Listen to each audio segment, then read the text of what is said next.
The mountain gorilla is considered endangered species, with only about 720 mountain gorillas left in the world. And these live within 4 national parks split into 2 regions: Bwindi Impenetrable Forest National Park, Mahinga Gorilla National Park in Uganda, Volcanoes National Park in Rwanda, and Virunga National Park in the Democratic Republic of Congo.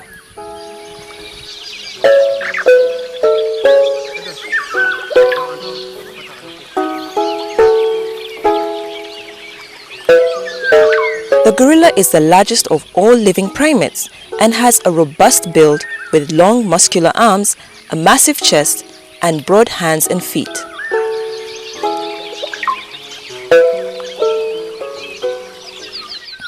It has longer and darker hair than other species, allowing it to live and travel at high altitudes where temperatures drop to below 0 degrees Celsius. The gorillas can be identified by nose prints unique to each individual.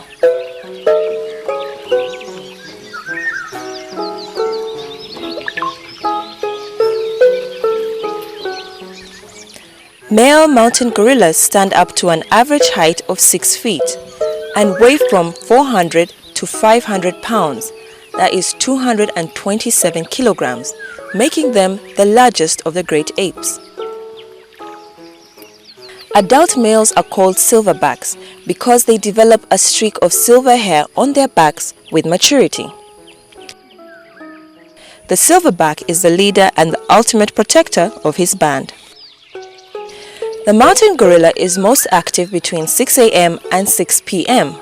Most of this time is alternated between foraging, eating, and resting. They are herbivores and consume large amounts of vegetation. Adult males can eat up to 34 kilograms of vegetation a day, while a female can eat as much as 18 kilograms.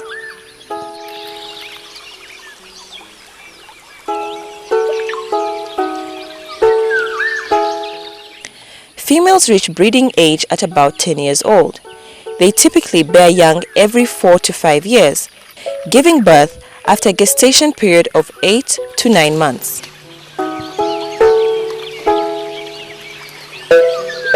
The mountain gorilla is generally shy but highly social and lives in relatively stable, cohesive groups of up to 35 individuals. These groups are made up of 1 silverback, 1 or 2 blackbacks, a few mature female juveniles, and infants.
Zebras belong to the horse family and are best known for their distinctive white and black stripes, with each zebra having its own unique pattern of stripes, just like fingerprints. There are 3 species of zebra: the plain zebra, gravy zebra, and the mountain zebra. Zebras generally stand from 4 to 5 feet at the shoulder and weigh around 300 kilograms. The largest species, gravy zebra, can weigh up to 450 kilograms.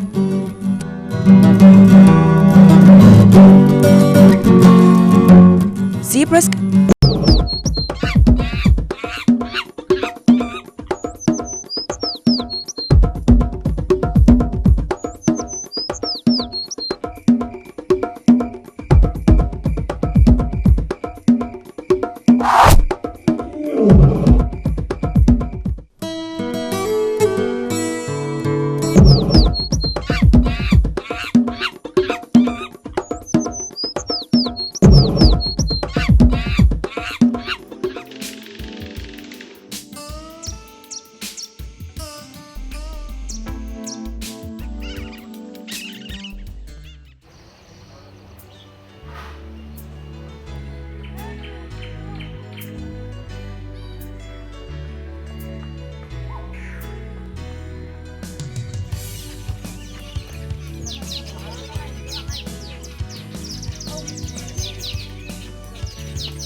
NTV.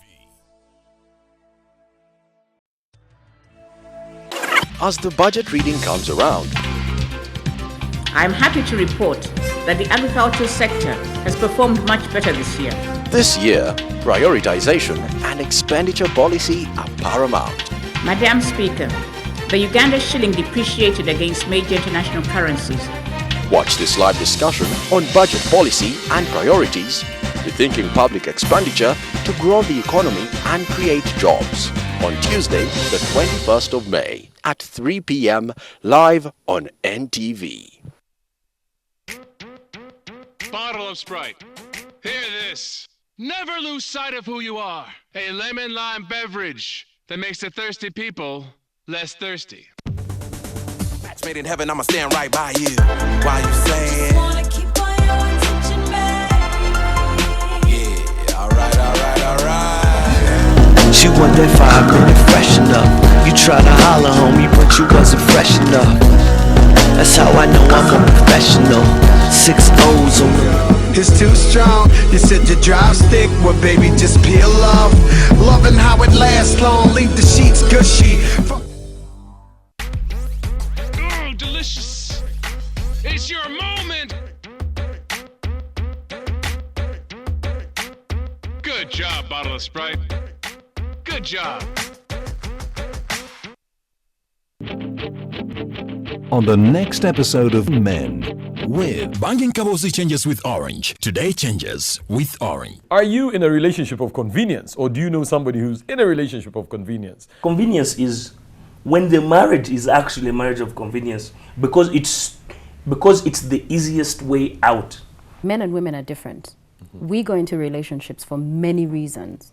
Some people think they're not the right reasons, but the woman may think they are the right reasons. Men who can make women feel worthless, and it also works vice versa. There are also women who can make a man feel like, without me, you're finished. Someone could be in a relationship not because they love you, but because it's convenient. Get more on-net minutes than on any other network while using Uganda's clearest signal. Dial *134*1# to subscribe. Banking Kabosi changes with Orange. Today changes with Orange. Terms and conditions apply.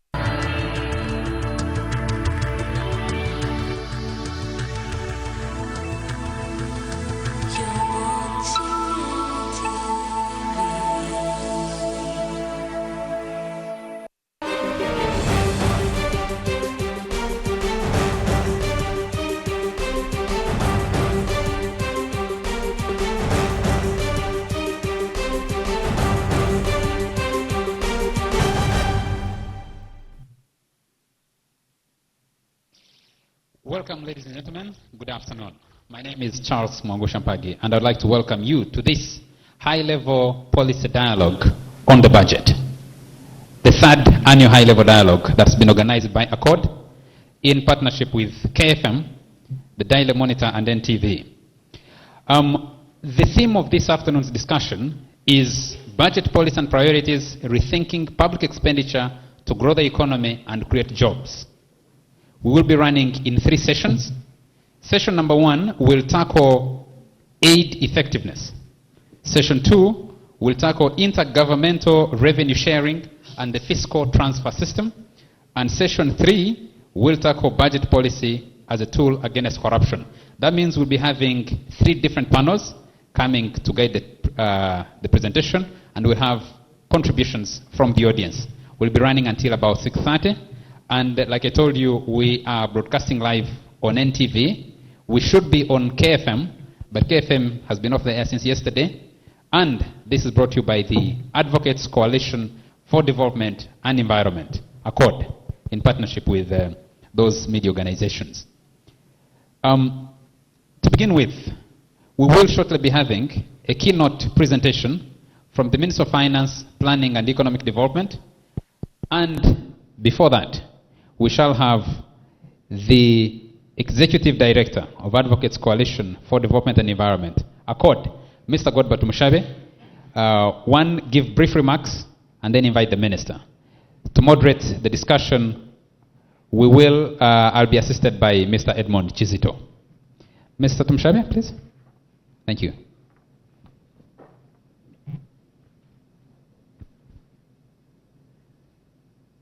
Good evening, ladies and gentlemen. My name is Agodbat Mshabe, and I'm the Executive Director of ACCORD.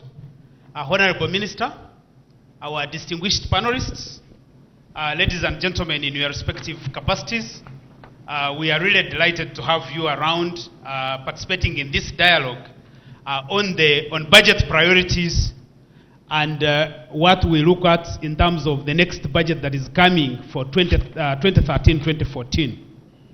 Let me take this opportunity to thank our partners, KFM and NTV, for the partnership that we have in bringing this debate to the rest of the country. Some of you may not know so much about ACCORD. We are an independent public policy research and advocacy think tank. We like describing ourselves as engaging in the business of generating new knowledge and ideas.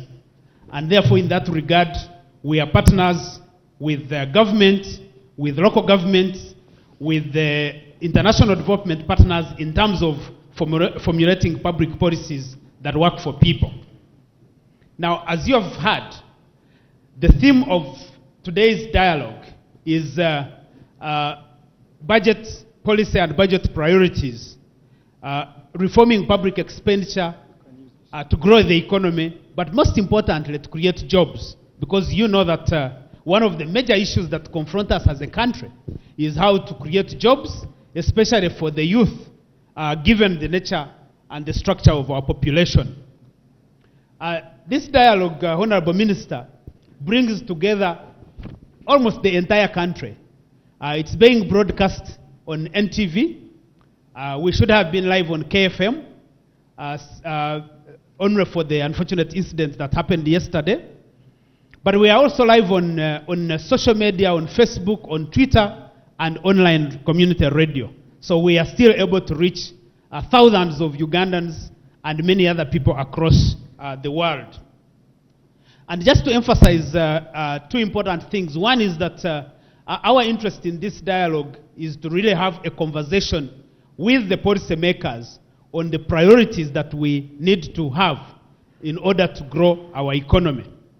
And we try to, our engagement is really bipartisan, that we bring together all the parties across the board, whether they're in terms of politics, in terms of business, in terms of civil society. But since I can see that everybody is too serious, I just want to give it a lighter note. And put the nature of the dialogues that we organize this way. That in the audience that you see here, Honorable Minister, there are those who believe in the handhold, even when they know it is the technology that follows the Stone Age era, and its transformative power has actually waned. And there are those who believe in the stretched hand, even when they know that for certain that the rules in the boxing ring actually requires some fists. There are also those who believe in the power of the master key. Never mind that they also know that they are holding the wrong key because the padlock has been changed. And certainly, there are those among us who hold religious belief in the bus, no matter its condition, or even whether, when they are not sure of the route, and only the driver knows the destination. Now, that is the nature of the multiplicity and the diversity that we have in this room. I think the rules that Charles set us were like, no speaker is supposed to be disrupted. And I wanted to mention also that, of course, there are many others among us who know we want to go somewhere, but we are not sure of where, and therefore we cannot determine the route and the locomotion technology that we should use. But that is the diversity of the audience that you have here and the audience we are communicating to. So having said that, as an organization, we've been engaged in research with a number of our partners. And through this discussion, we are hoping that we can communicate a number of policy priorities and strategies that we think can help us as a country to be able to move forward. And I will just highlight about 4 of them as I wind up.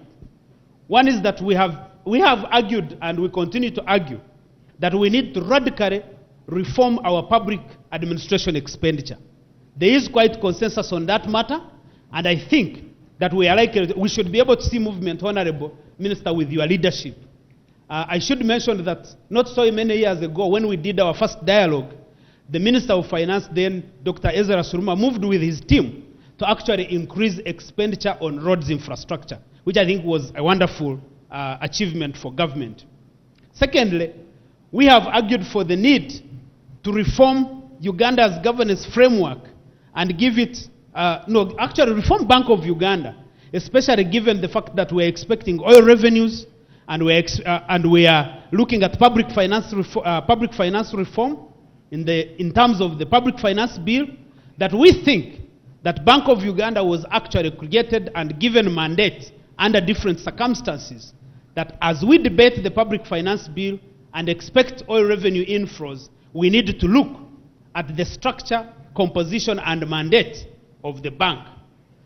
Second, but not last, we think that we need to reconfigure the current budget architecture and allocate funds to local governments from the consolidated fund in order to shift local governments from being political and administrative units into frontline actors in building local economic infrastructure capable of creating jobs. We think that if we don't do that, we will not be able to get the return that we need to get on our investments. And finally, we need to create more serious discipline so that we use donor funds in a more judicious manner so that we can win ourselves off aid. That we believe that for us to continuously get aid is unacceptable, but we can actually use aid, especially if we don't inform our donors, that we can use aid to win ourselves from them when they don't know. And I think we can be able to achieve that in our lifetime. So, Honorable Minister, once again, thank you very much for coming, and thank you everybody for joining us in this debate. Let me, with humility, invite you to address this audience. Maybe as you come on the rostrum, I should say that you know that there is a lot of activity going on. The Honorable Minister is supposed to be handling a bill in Parliament, and he has kindly requested that after his remarks, we actually allow him to be able to go and be able to defend that bill. And I think it's a legitimate function that we asked him to do as our minister, so we'll allow him to leave after he has given his remarks. Thank you very much, Honorable Minister.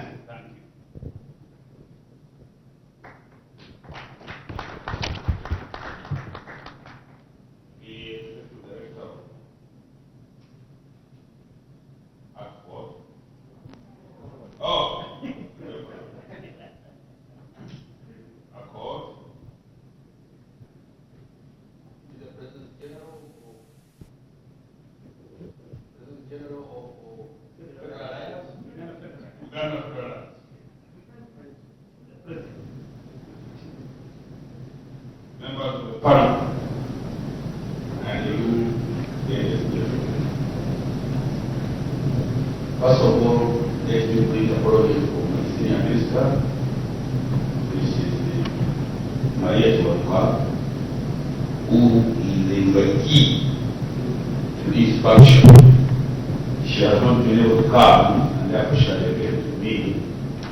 She has to speak now, meeting a team of partners, and what there are few things to sort out with them before we go to the budget sometime in the mid of next month. So she brings apologies, but she will be, and bring the faculties.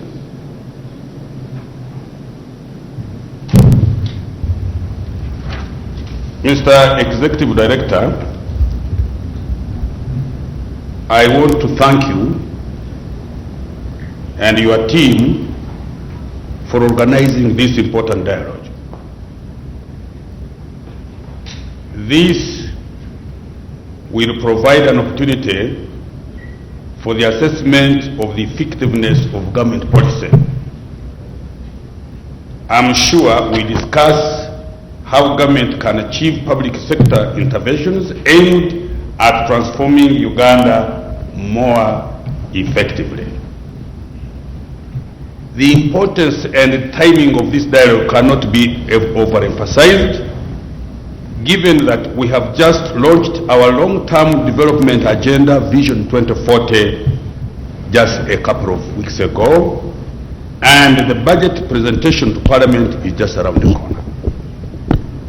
The financial year 2013-14 budget has been crafted to achieve mainly the following objectives. 1. Ensuring peace and security of person and property in Uganda. 2. The maintenance of macroeconomic stability by keeping inflation at single digit and keeping the exchange rate stable while achieving a GDP growth rate of at least 7% in the medium term. 3. Continued aggressive investment in infrastructure development, particularly in transport and energy. 4. Enhancing scientific innovation for industrialization and private sector competitiveness. 5. Supporting increased agricultural production and enhancing productivity. 6. Propelling the human capital development. And then 7, lastly, strengthening institutional governance and public service delivery. Allow me to highlight some areas of focus in line with these above strategic objectives. Transport. In the transport sector, next year's budget will continue to prioritize improving the quality of our infrastructure through construction and rehabilitation of major strategic national roads, redesigning and construction of new bridges. In addition, marine transport infrastructure and rehabilitation of the railway network will also be emphasized. As you know, I was very impressed by when he was talking about increasing jobs. Now, one of the constraints in developing any economy is infrastructure, transport. We shall talk about energy, but transport. You can do very little business in any country or in any area if transport means are very difficult. Those of you who are business people, you know it very well. I can give myself as a little example. I'm a small farmer in my constituency. I own about 5 acres of pineapple. The other season, I lost over 10,000 fruits simply because a 3-kilometer stretch became impossible. There's no way we could move the pineapples from the garden and bring them to the main road 3 kilometers. And in the process, I lost 10,000 fruits. Now, if you calculate that on at an average, down there they buy us about 600-700 shillings. That shows you the amount of money Kasaija lost. Just because of 3 kilometers of the road. Impossible. Not even a 4-wheel drive vehicle would go there. Even a motorbike, you would find it very difficult. We tried to move them on a motorbike, but it was almost impossible. For 2 weeks, the area was inaccessible. So I can just demonstrate to you that the question of good communication, road communication, in our case particularly, is so crucial if we have to do profitable business in the country. Energy, oil and gas. In the energy sector, focus will be placed on strategy of increasing electricity generation and access throughout the country through construction of the hydroelectric power stations like Karuma, Isimba, Ayago, and several other mini renewable projects. Rural electrification also will be expanded. As you are aware, our energy demand is growing at an average of 10%. Everybody wants electricity now. Yesterday I was in a Madu area and I could see people, everybody, they are putting up new growth, what we call the new growth centers. Wherever I stop, electricity, electricity. And of course, without electricity, as you know very well, you remember about a year ago when we still had the load shedding. And I remember very well, I saw it myself on Kampala Road. We spent a day without power. We almost had a riot of business people here. So electricity is very crucial for any economic development, especially when we talk about industrialization and value addition. In order to ensure efficient and effective utilization of our oil and gas resources, emphasis will continue in petroleum exploration, the construction of the oil refinery, and the finalization of the legal and institutional framework to ensure prudent management of Uganda's oil resources. As you know, we have two bills. We have passed them. It's what they call the upstream, the midstream. Now we are going down. The finance bill, as I speak now, in which how we shall manage our revenue, is now almost ready to go for the second reading. So we believe, actually our plan was before the new financial year comes through, this other bill, all the oil bills have been passed by Parliament. Agriculture. In order to improve the production and productivity of our agricultural sector in the shortest possible time, the commodity-based strategy approach has been adopted by government. I will explain later on. We believe we shouldn't be a jack of all trades. We should concentrate year by year. We select a given number of crops or livestock or fisheries, whatever the case may be, and we put much of our energy onto those crops. We believe that way we'll be able to make a very big impact rather than handling too many things with limited resources. The strategy identifies 10 key agricultural enterprises that are important for the household food security and income generation. These enterprises are maize, beans, rice, banana, cassava, beef, cattle, dairy cattle, fish, tea, and coffee. Government will provide better extension services and support research and development of high-yielding and resistant crop varieties and breeds, among other interventions for the identified enterprises. Science and technology. Now, I was reading a book a few days ago written by one very prominent scholar, an economy, and I heard him say people who believe in the whole as a form of production, those have outlived the times. The whole was very important. 100 years ago? Oh no, about 300-400 years ago? How many? 200 years. Aha. A whole was very significant innovation. But today, yes, I'm not undervaluing the usefulness of a whole, but if you want to do modern agriculture today, a whole cannot lead you very far. So technology and innovation are key for increased productivity and increased production.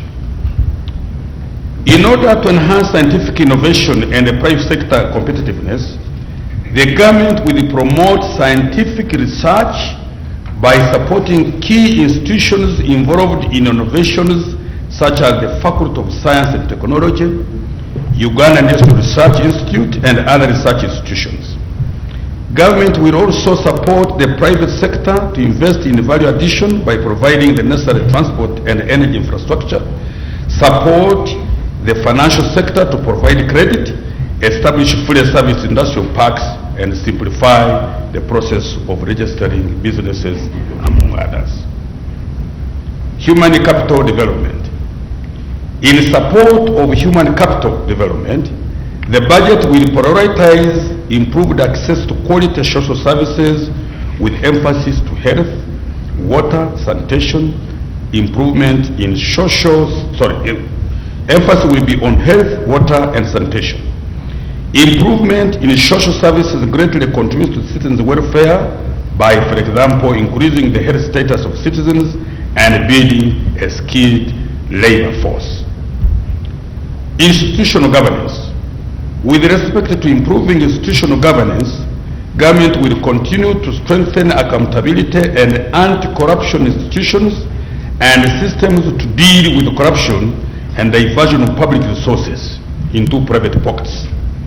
Government is also implementing measures to improve procurement, monitoring, and supervision to ensure timely and effective coordination of government programs. Now, let me briefly turn and comment on some of the key specific issues raised in the concept paper. With respect to the National Development Plan, the Ministry of Finance, Planning and Economic Development, in consultation with other agencies such as the National Planning Authority and sector ministries, will continue the implementation of sector investment plans and in line with the National Development Plan. It is, however, important to note that the estimated cost of implementing the National Development Plan over the 5 years span is 54 trillion Uganda shillings, which is way above the available resources to this country, as I'm sure you all know. Nonetheless, it's worth noting that there has been progress in the implementation of the National Development Plan core projects. Out of 15 of these core projects, 10 have so far taken off, with a total expenditure on these projects amounting to 1.1 trillion shillings over the first 2 years of the implementation of the National Development Plan. With respect to sector budget allocations, 8 out of 16 sectors remain below their projected NDP allocations, while 6 of the sectors, the MTF provisions are actually above their NDP projections. These include agriculture, works and transport, health, water and environment, social development, and ICT, among others. In regard to supplementary expenditures, the proposed public finance bill, once enacted into law, will go a long way in addressing the predictability of the budget. Specifically, a contingent fund has been proposed for this purpose. Now, I can't go into the details, but the bill is available to you. You will see what we are proposing. How we save money into that fund, how that money will be able to be removed with the approval of Parliament. I can see my honorable members of Parliament. I'm sorry I should have recognized you, honorable members of Parliament. With the approval of Parliament, then that money will go to take care of the unforeseeable expenditures in the course of the year. So that is contained in the current public finance bill, which we hope very soon will become a law. With respect to the conditional grant transfers to the local governments, these grants are intended to ensure that allocation of resources at both national and local government level is in line with the agreed national priorities. Government is currently studying ways and means to raise additional local revenue to reduce the over-reliance on the center. And I think the executive director talked about this, the shifting of resources from the center to the local government, give more money to the local government for infrastructure. The only problem, the little experience I have in running local government, I can see Muzee is here, Wero. The problem is the capacity in terms of human beings, the capacity. Because even at the national level, may I tell you, the capacity for people to take contracts and follow them is still very, very, very, very, to say the least, undesirable. So the capacity of local government, if Mr. Executive Director, the proposal was that we transfer more resources to the local governments for them to implement large-scale projects in terms of infrastructure. The biggest problem I see is the capacity, the ability to supervise, the ability to run these projects. Because even at the national level, I see that one as a big problem. But we are working on that. In order to address infrastructure, government made a deliberate policy decision to prioritize infrastructure development, as I have said above. Given that most of the major infrastructure projects are implemented centrally, this has ultimately impacted on the share of the overall national budget allocated to local government vis-a-vis to the central government. We appreciate the concern of the civil society that government expenditure should go beyond mere outputs and focus on outcomes. Absolutely, we are with you 100% on that one. This is the core of performance-based budgeting reforms that government is currently implementing. However, while a focus on outputs is not sufficient, it is definitely the first and necessary step to ensure accountability for public resources. Therefore, the output budgeting reforms that are currently being implemented are laying a firm foundation for further improvement and achieving the long-term transformation as spelled out in our Vision 2040. With respect to management of external financing, Uganda has for a long time been one of the leading examples of countries with well-established aid management systems. It was on account of our strong systems that we were among the first countries to benefit from the heavily indebted poor countries initiative. It is also on record that we have built confidence of our development partners, many of who increasingly embraced the budget support modality as opposed to the project support. To restore development partner confidence, not only has government refunded the misappropriated funds, but we are also working closely with our development partners to strengthen our public financial management system at all levels. Given that external debt financing will continue to constitute an important part of our budget financing to enable achievement of the goals set out in the National Vision 2040, government will ensure the maintenance of medium to long-term debt sustainability by only borrowing for investment. In conclusion, ladies and gentlemen, the financial year 2013-14 budget marks the fourth year of implementation of the National Development Plan for financial year 2010-11, 2014, to 2014-15, and the third year of NRM Party Manifesto 2011-2016. Therefore, the budget strategy for the coming year has been developed to accelerate implementation of the National Development Plan and the NRM Manifesto. The above priority interventions are all aimed at addressing the binding constraints to us, and generally government planning tailored to deal with Uganda's challenges, particularly yours, where you couldn't move your pineapples on a stretch of 3 kilometers and you lost them. You're a minister, so you could survive for longer. What about the majority of other Ugandans? So let's have from Kasita a question for the minister. Thank you, Kayonde Vice Chairman Kasita. I thank Minister for presentation.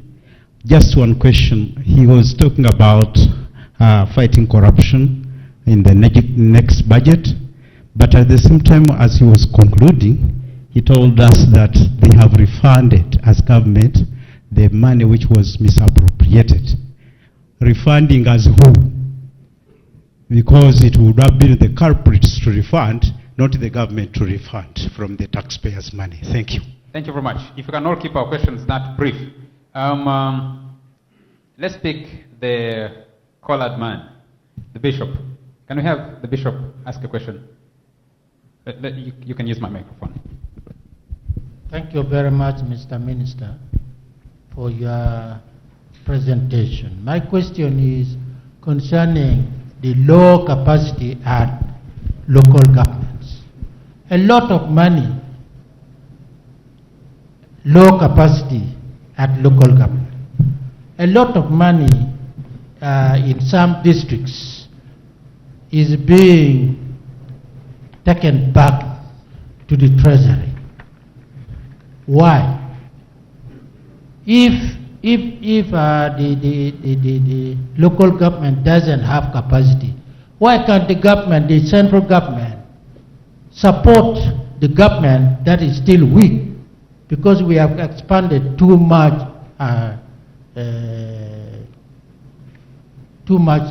local administration. I mean, too many districts.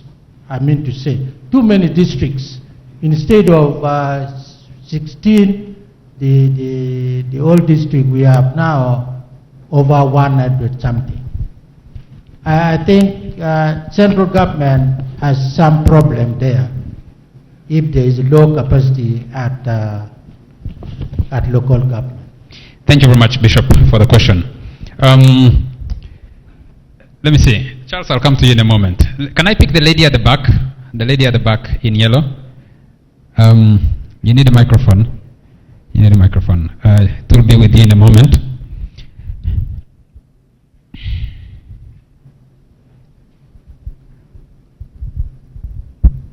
Thank you, Honorable Minister. My name is Lillian Tamale, and I work with Accord. Honorable Minister, I actually wanted to disagree with you on the question of capacity at local government level, because I actually manage the Local Government Council Scorecard Initiative, and in the 4 years we've worked with local governments, I've come to realize that the people who are employed at these local governments are, you know, people who could actually be doing your job, people who could be members of parliament if they wish to stand, and people who would be working with me in Accord. And so they have the capacity to do the work that they do, but the problem is somewhere else. And until we realize where that problem is, we will not be able to deal with the problems of the budget architecture to local governments. And I think the problem is at central government level that remains with the bulk of the budget and expects local governments to deliver services to the people. Thank you very much. The audience, kindly bear with me. We are just starting, so we'll have a lot of time to discuss. I'd like to ask the Minister in about 3 minutes. If you could stay where you are, you have a microphone in front of you, answer to those questions, and then could you check if it's on, please? If the microphone is on? Okay, it is. If you could give us the answers, and then we'll continue the discussion. Well, thank you very much for these nice and probing questions. Charles, how would someone have survived if he was a small farmer down in a place called Chivale if he lost 10,000 fruits? Because that's the challenge. That's the challenge. It would have been very difficult for that person to survive. There's no question about that. That's why government now is saying the question of infrastructure must be top. And if you want to know somebody who is speaking with full passion about this, ask Kasaija, because I'm a victim of lack of this. Fighting corruption, then refunding to our development partners. Now, I did not go into the details. The minister, in preparing her speech, did not go into the details. How did this question of refunding come about? These development partners said, you know, they would do. They said, if you like to owe us back, you must get back our money. Then you pursue the thieves, but the money is with us. So we had two choices. Either we refund and we go back until we become bedfellows with these development partners, or we refuse to fund and we are totally divorced. So we thought as leaders, let us, we want these development partners, we need them, so government paid back that money. But we are now pursuing the thieves, as you know very well. My prayer, and everybody's prayer, is that one of these days, one problem is submission. First of all, before I come to that, money is released as follows. We release money in accordance with the work plan. No money will be released to any government department, ministry, agency, until and unless we are satisfied there is a work plan, which is within the MTF, which is within the overall strategic plan of that sector. Then the treasury will release money. Now, at times we receive these work plans from the local governments and even some ministries a bit late. So that's problem number one. Problem number two, again, it goes back to capacity. Because money is released quarterly. And I want to give you assurance the money for the final quarter of this financial, which we are ending at the end of next month, June, was released around beginning of April. Yes. Beginning of April. It depends. I have said, if your worker plan came late, that's your problem. I will bring the treasurer here. He will confirm to you. Money was released around the beginning of April. It depends, of course. We don't pay in a single day. Well, I wish I had come with my release here. If you're challenging me, I will come back here with the release. If you're challenging me, I will come back with my release here and show you the date on which money was released. Okay? So, I can see. Do you agree with me, Fred? Yeah. So, he can tell you. He's from finance. 2 minutes, 6 years. That is true. And the government has had a rethinking, as you know that very well. Even under the chagrin of my chagrin, because I wanted my seat to be split into 3 districts, and the government has said no, and I have just kept quiet, humbly, because now in my finance I see what the problem means. Local government in one meeting told us to put up a local government and really make it fully function. You need 59 billion. Now that cannot continue under our circumstances. So we have there is a moratorium for the time being on creation of new districts because of that very problem that we are spending 51% of our budget on administration and consumption. And I think that's not a wise way of doing things. I think that's all. Thank you very much. That's all. Thank you very much indeed. So, thank you very much, Honorable Minister. Yes. Now, could I ask you, I know I have raised a number of issues, but I've told you, as he has told you, I have got a bid before Parliament, and I'm the champion of that bid.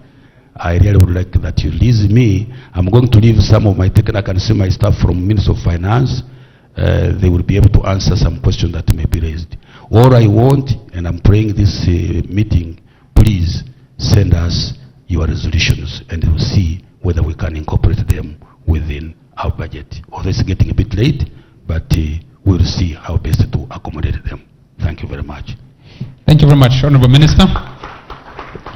The debate is continuing, and we would like to invite our viewers who are not in this audience but watching the live telecast of this dialogue to join the debate. Go on the KFM KFM is off the air. Sorry, we should be broadcasting it. But go to the NTV website and the Facebook page. Post your questions or comments there. We'll be able to pick them up and share with the rest of us. I'd like to hand over now to my colleague Edmond Chizito for the first panel presentation, which will be on aid effectiveness.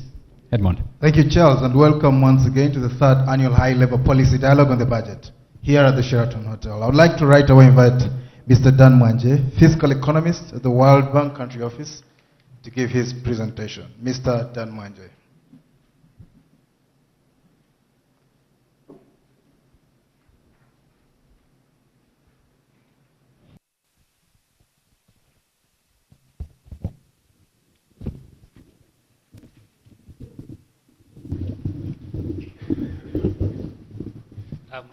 Thank you, Edmond, and good afternoon, ladies and gentlemen. My names is mentioned, only 2 of them, Dan Mwanje, but I have a 3rd name, Mamble, because I think Dan Mwanje, there are so many of them, but my full name is Dan Mwanje Mamble, and I'm a fiscal economist in the World Bank Country Office. I bring apologies of Mr. Staffan Jai, our country manager. He should have been here to make the presentation that I'm going to make on his behalf. He was invited to that meeting which the minister just mentioned to us in Ministry of Finance. They are discussing, they're having actually dialogue between government of Uganda and the development partners, and being the co-chair of the JBSF, he had ready to cancel his appointment so that he could go and be part of that meeting. And I'm hoping that I'm going to do a good job that he really wanted to do. Now, the topic that was given to him to discuss in this meeting, and by the way, let me thank the organizers of this dialogue so much. But the topic that was given to him is aid effectiveness. And Godiba gave him some other 3 issues that he really needed to address along with aid effectiveness. One, he wanted him to say something about the relevance of aid and its implications to predictability and sustainability of public expenditure in Uganda. He also asked him to say something about the adequacy of the reporting and accounting mechanism for donor aid. And lastly, he wanted him to put on the table to propose some measures that could address the distortionary effects of donor aid. So the presentation I'm going to make, it's not structured in the way that Godiba wanted us to present it, but all the issues that wanted to be addressed, indeed addressed in the presentation. And maybe right away on the onset, I would like to say that the views that we express in this presentation are very much our own, and they do not represent the views of the World Bank or other development partners. Now, of course, I've got a teammate who is going to manage the technology. Of course, she's going to give us the slides that I'm going to be speaking through.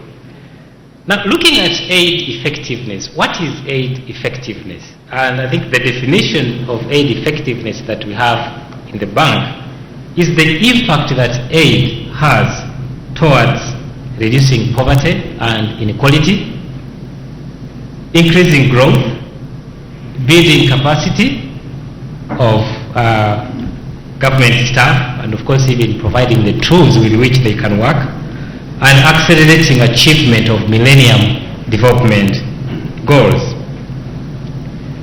Now, along those lines,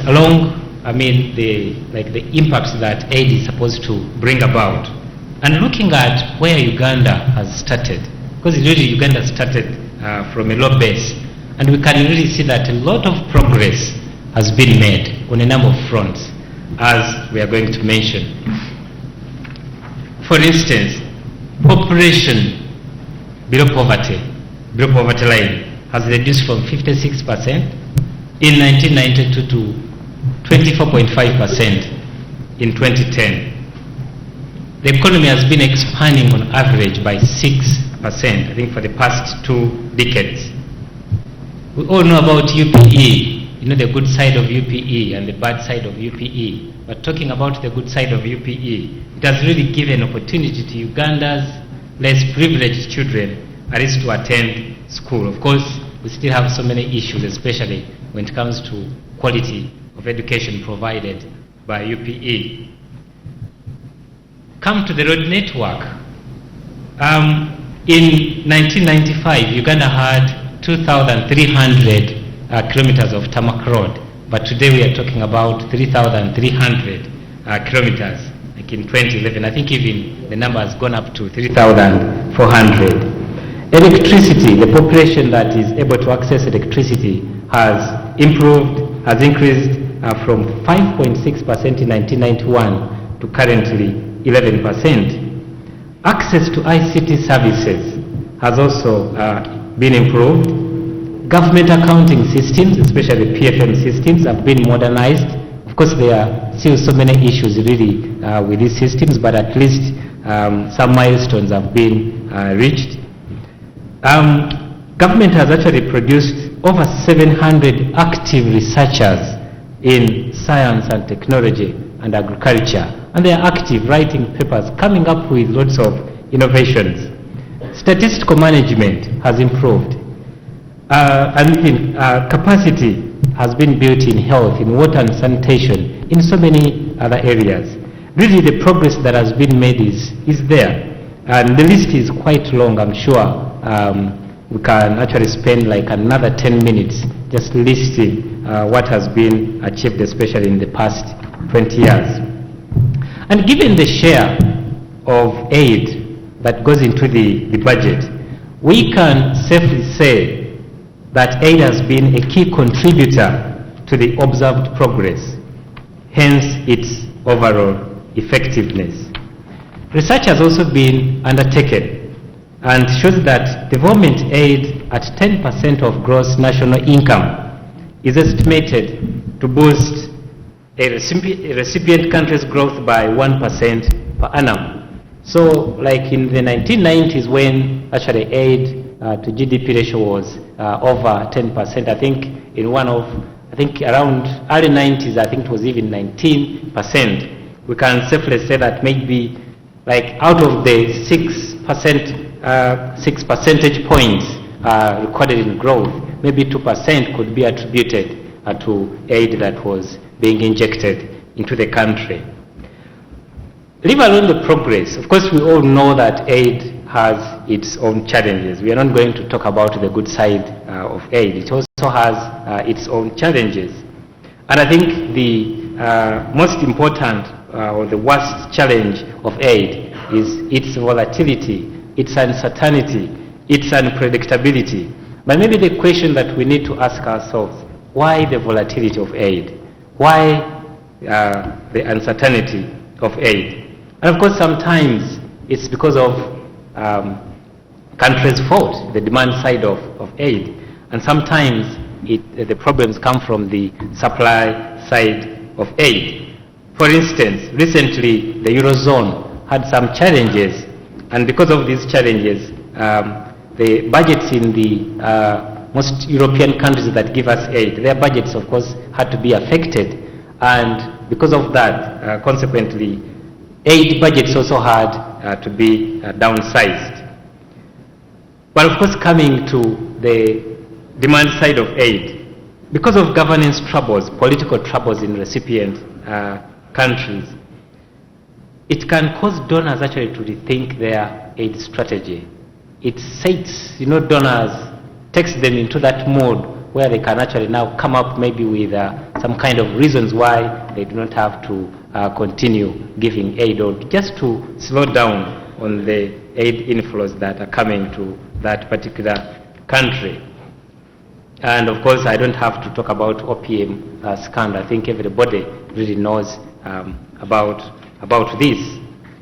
The other challenges that are associated with aid, especially where you have aid shocks, you might find that actually domestic borrowing targets and the fiscal deficit targets may go out of order and can really disorganize government.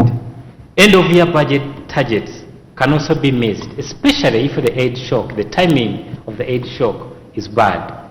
It can really disorganize the achievement of the targets.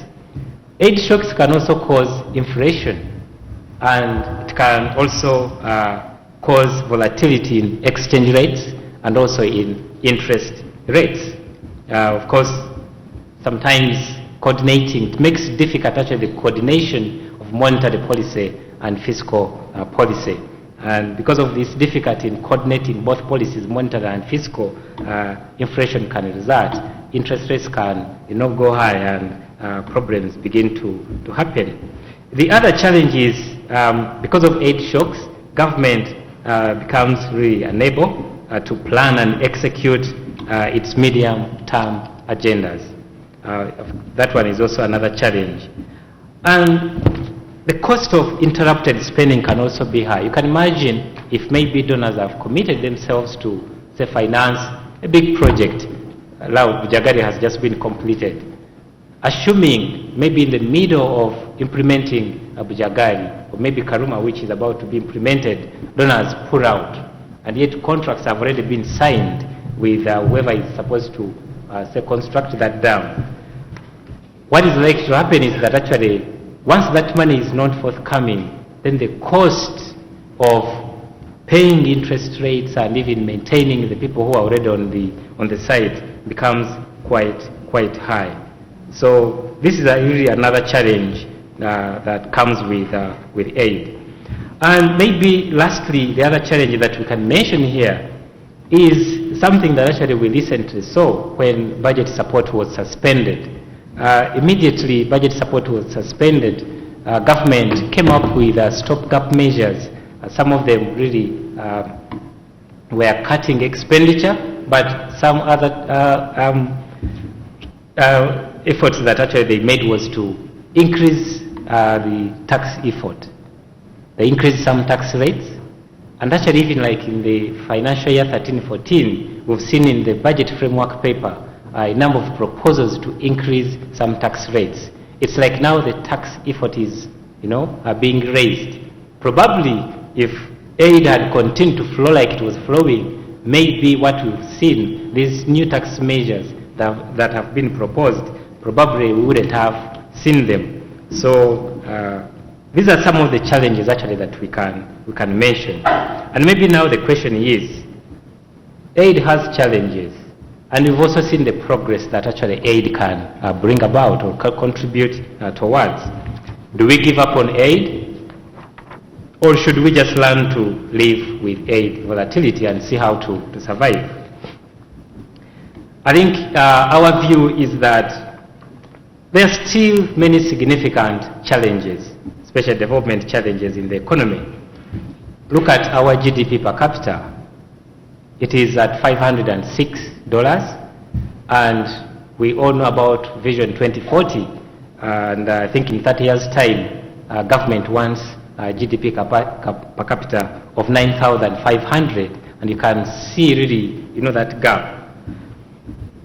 Infrastructure deficit is really very, very high. The gaps are really quite huge. Rising inequality, the rich are becoming richer and the poor are becoming poorer. In the World Bank, we are talking about promoting inclusive growth, not some people becoming rich and then other people becoming poorer. So these are some of the issues, the challenges that still remain. Of course, even in education, I talked about UPE, the quality of education. There is much, much more that really needs to be done. Now, addressing these challenges will require significant effort and resources. Of course, we are all expecting oil money. It's on the way coming, and we are hoping that actually it will solve most, if not all, of our development challenges. But this oil money is still a few years away. Now, in between, before we get the oil money, what do? Do we say, aid money, let's do away with it, we don't want it? What will happen? So aid really, as you've seen, has been quite useful, and Uganda will still need it at least in the short to medium term, at least to contribute towards the efforts that are needed to address the key development challenges, some of which we've just mentioned a while ago. But I think the question that we really need to address, and I think you will be discussing about this issue, it's a question of what type of aid is needed to ensure its continuous effectiveness. Should we continue with budget support, or should we forget all about budget support and channel this money into some other areas? I think that's something that you will need really to discuss at length. Now, we are of course given very limited time, and because of time I don't need to go into many more discussions, but I would like to put on the table some measures that can make aid more effective. We shouldn't be discussing of let's not do away with aid. I think, as I've mentioned, in the short to medium term, we will need aid. And I think even the Minister of Finance, Mr. Honorable Kasaija, has really mentioned it. So the issue is, how can we make the aid that we are going to receive, how can we make it more effective? Now, I think I've got about 10 proposals that can help to make aid more effective. One, government needs to maintain a good policy environment, an environment that is conducive to growth, an environment that is characterized by low inflation, low fiscal deficits, absence of corruption, vibrant private sector participation, an environment that is characterized by energized and motivated and incentivized public service. I think that kind of policy environment is quite important. Number two, there is need to maintain stability in the relationship between donors and government of Uganda, because once this stability in these relations actually is present, then it becomes easier for government to predict future aid inflows and also to reduce volatility in aid disbursements. Number four, there's need to maintain and meticulously implement appropriate economic policies, because the effectiveness of aid partly depends on the economic policies that a country is pursuing. Number five, it is important to improve government behavior and governance. For instance, government needs to ensure that aid is not diverted from intended investment. I think that's very, very important. It is also important for government to increase the savings rate. Aid can be effective if it boosts a country's income, and as a result, the savings rate also is increased. Government needs to spend more on growth-stimulating, economically viable and productive investments, and spend less on consumptive expenditure, spending less on public administration. We all know the size of the budget that goes into public administration. And then it is also important for government to make further improvements in budget preparation, improvements in resource allocation, improvements in budget execution, and internal control. That internal control issue, I think it's a management issue. It's quite important that actually a lot of improvement is done in that area. And then to improve the tax effort, I think I've already talked about that. I've also talked about the need to explore new and alternative ways of channeling aid to the country. And lastly, to adopt monthly reporting and accounting. I think this will really go a long way in improving the supervision. As the minister mentioned, that supervision is weak. But I think if they can adopt monthly reporting and accounting, especially of donor aid, but even also for development expenditures, I think this really will go a long way in improving the effectiveness of aid. I would like to end here, and I thank you so much for listening. Well, thank you very much indeed, Mr. Dan Mwanje. He's a fiscal economist at the World Bank. Once again, this is the third annual high-level policy dialogue on the budget here at the Sheraton Hotel. It's live on NTV. The theme is budget policy and other priorities. Budget policy and priorities, rethinking public expenditure to grow the economy and create jobs. Earlier we heard from the Minister of Finance, represented by the Minister of State. We are in the session on aid effectiveness. We just heard from Mr. Mwanje. Now we're going to have a panel discussion. 3 members of that panel. Dr. Jacqueline Makaru will have 3 minutes. She's a research fellow at ACCORD. Mr. Lawrence Bategika, senior research fellow at the Economic Policy Research Center, will have 3 minutes as well. We also have just been joined by Mr. John Mutua, who is a program officer at the IEA. The IEA is the Institute of Economic Affairs in Kenya. He's just jetted in, and you're most welcome. Now, Mr. Mutua is an economist. He works around promoting effective participation of civil society and members of parliament in the management of public finance duties, research and public education and policy advocacy. So I would like to right away invite Dr. Jacqueline Makaru to give her own presentation in exactly 3 minutes. Welcome, Dr. Makaru. Thank you, Edmund. Good afternoon, everybody. I wish to thank Mr. Mwanje Mambule for that presentation. I will not say that I agree with him completely, but that's a discussion for after here. What is aid effectiveness? In response to what he defined aid effectiveness is, I think we can also add that aid effectiveness is having value for money. It's managing aid to maximize its impact on development both economic and human development. Mr. Mwanje pointed out that aid has been effective in reducing poverty in Uganda, reducing inequality, increasing growth, building capacity, and accelerating the achievement of MDGs. But those are just numbers. We know that the real development is not there. And after 70 years of numbers and money, we need another approach. While I may agree with him, as I said, I disagree mainly because empirical evidence on aid and growth shows that aid only has a positive impact on growth in countries that have functioning institutions.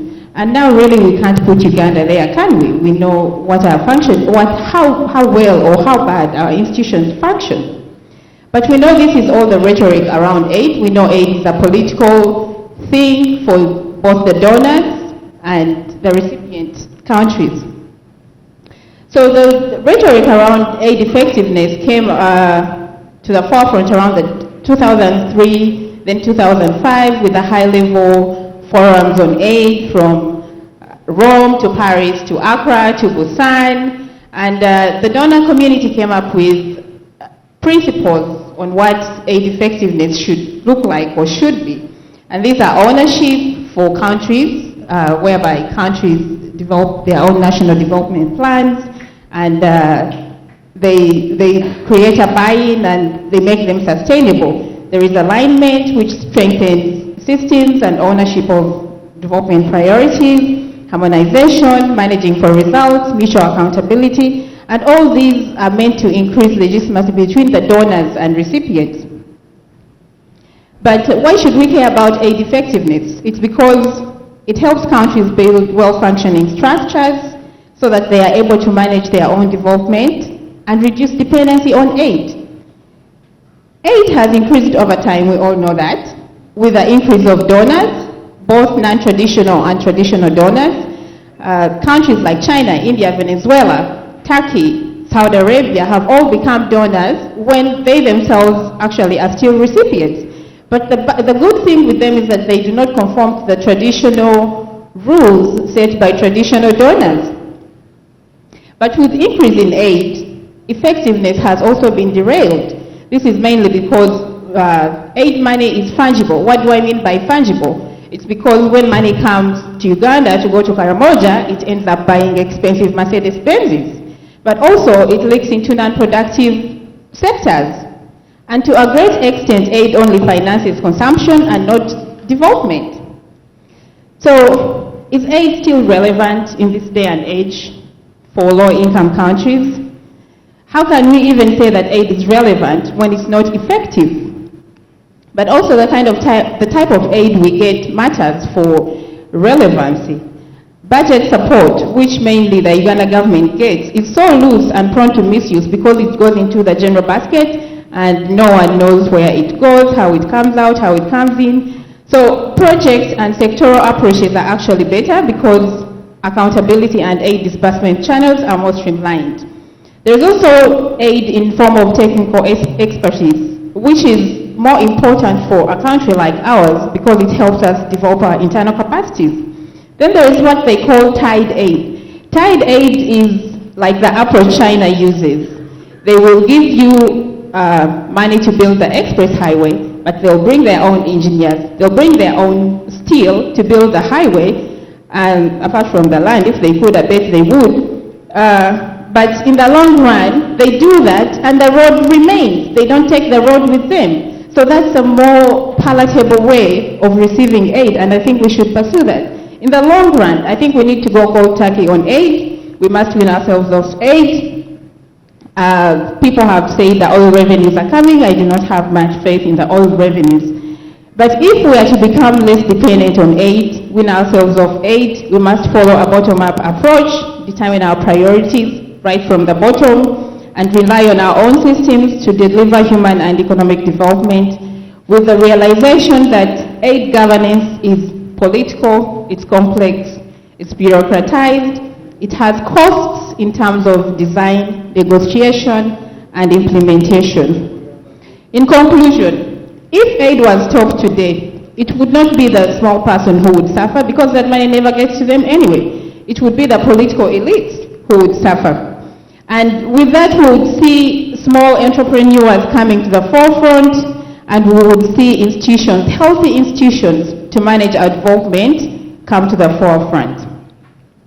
There is need to live within our means. We need to generate our own revenues. We need to reduce corruption, strengthen our institutions of governance, and have financial prudence to make aid a history. After all, the Marshall Plan that built Europe after World War II did not last 70 years. Why are we still on aid? Thank you for listening. Dr. Jacqueline Makaru, thank you very much indeed. She's a research fellow at Accord. I'd like to invite right away Mr. Lawrence Bategeka, Senior Research Fellow at the EPRC, that's the Economic Policy Research Center. 3 minutes for you, sir. May you allow me to stand up? Yes, please do. I'm a teacher. I'm afraid I don't know whether I stand up. Feel totally free, yes. I know I have limited time to make my response, so I will say all protocol observed. And thank you, Mwanje, for the presentation of the main paper on behalf of the World Bank Country Manager. I'm from the Economic Policy Research Center.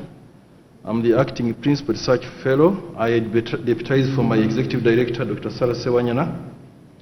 And the EPRC shares the same intentions with Accord.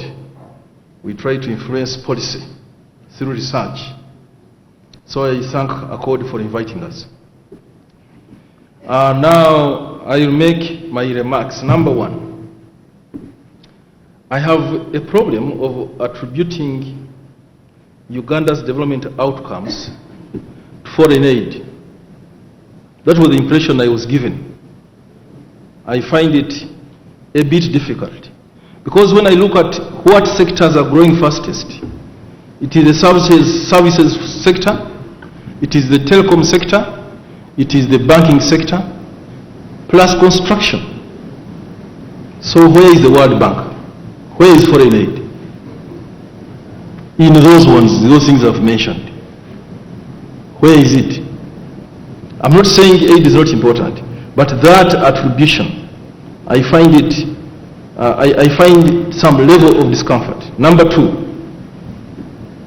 I'm saying aid, if utilized well, and I'm underlining the word if utilized well, could play an important role in Uganda's development process. But we need to understand the conditions under which that is possible. We need to understand the conditions under which that one is possible. And however, I'm saying, aid also could have major distortionary effects, and the presentation makes reference to that. In terms of a country's development strategy, if at all we have one, in terms of planning, in terms of domestic revenue mobilization, and I think the presentation also makes cognizance of that fact, that when aid was cut, government is increasing its effort to collect taxes, suggesting therefore that could have been lazy in doing that. In terms of accountability, accountability to who? To the aid giver or to the electorate? It can be distortionary in terms of killing innovation, but I just want to make that one an issue. Aid is not bad per se, but is it being used? You know, when you go to a bank to borrow money, they ask you questions how you will pay back. But if you're going to borrow to eat every day, how will you pay back? For a nation, we always assume there will always be, Uganda will always be there. Those who come later will pay. You know, so we borrow to finance our UPE. Even if it is grants, it may have the same tendencies. Number three, I wish to thank the presenter for recognition that aid has some challenges, especially on volatility. And he posed the question whether we should give up aid or learn to live with the volatility, and suggested that we should go ahead with aid. I think I will make my comments on that one in my subsequent section. number 4.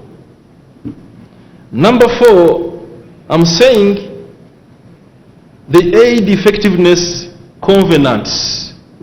The previous presenter has touched on these covenants, of aid effectiveness.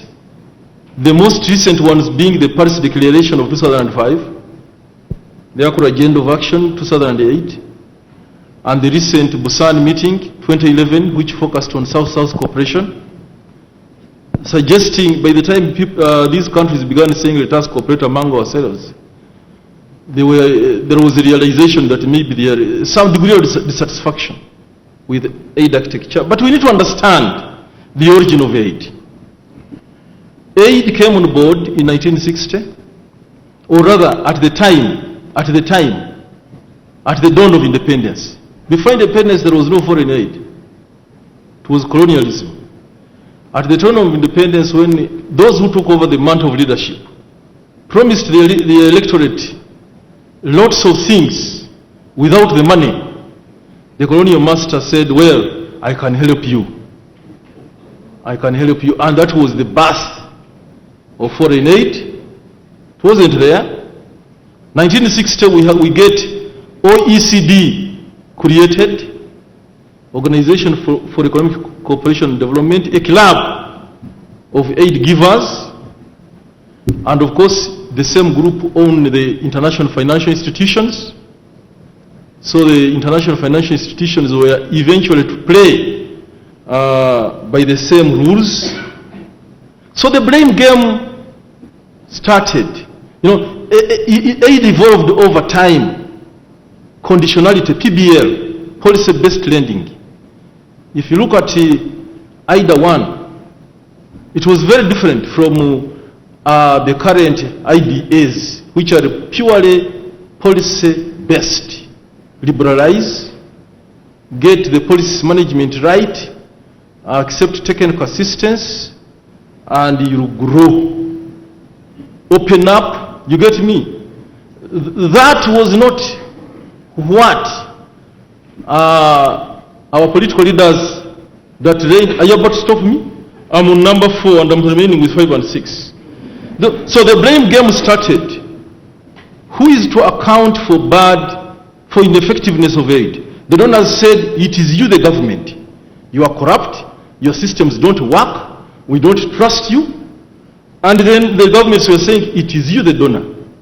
Your aid is badly packaged, we want budget support, we don't want project support, So the blame game continued like that until the two parties decided to talk.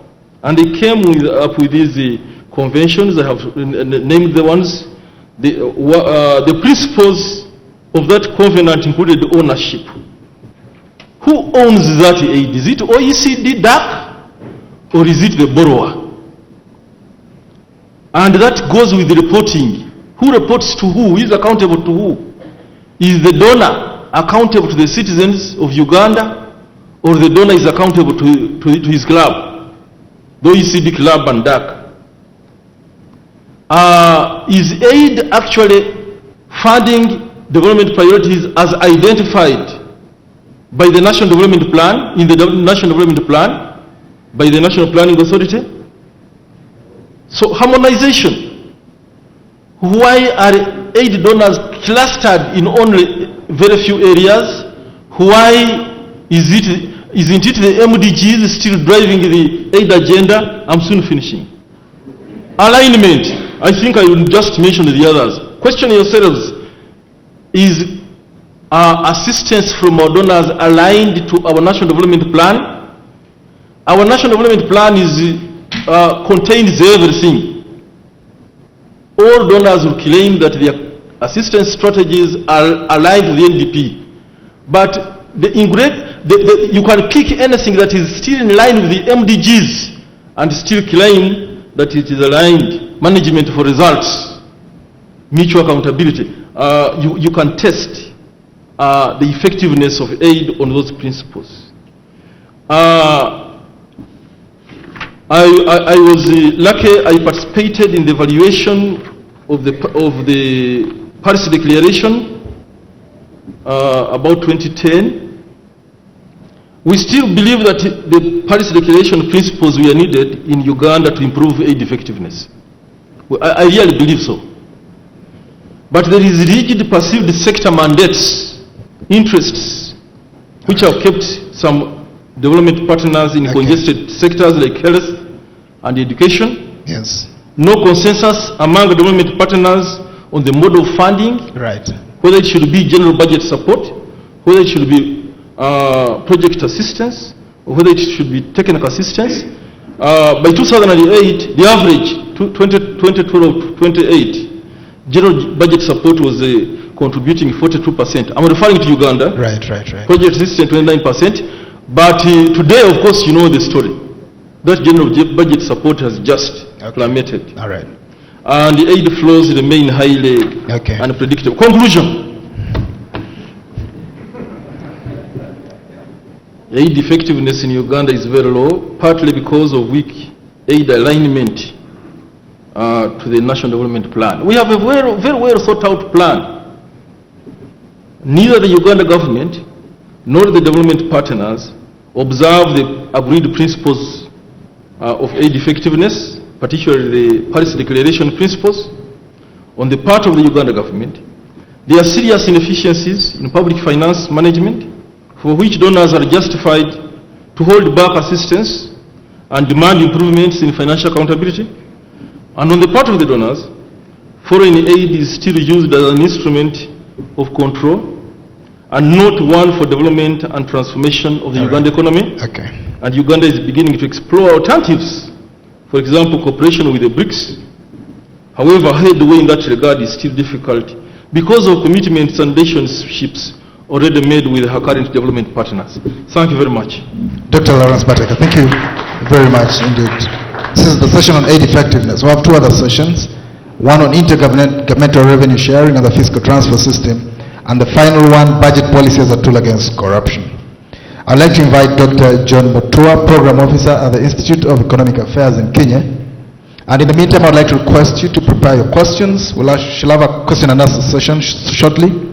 You can write your questions so they are brief and straight to the point. We'll listen to Dr. John Mutua speaking to us for about 3 minutes. Thank you. Thank you. My name is actually Mr., not Doctor. I'm actually honored to be here in Uganda. The last time I contributed to the Forex in Uganda was, I think, in 2009, so it's an honor. I work for the Institute of Economic Affairs based in Kenya. It's a think tank or a research organization, and what we do is basically promote debate and dialogue on public policy issues. So what I will do, I'll just give a short context of the aid effectiveness in Kenya, but also mainly focus on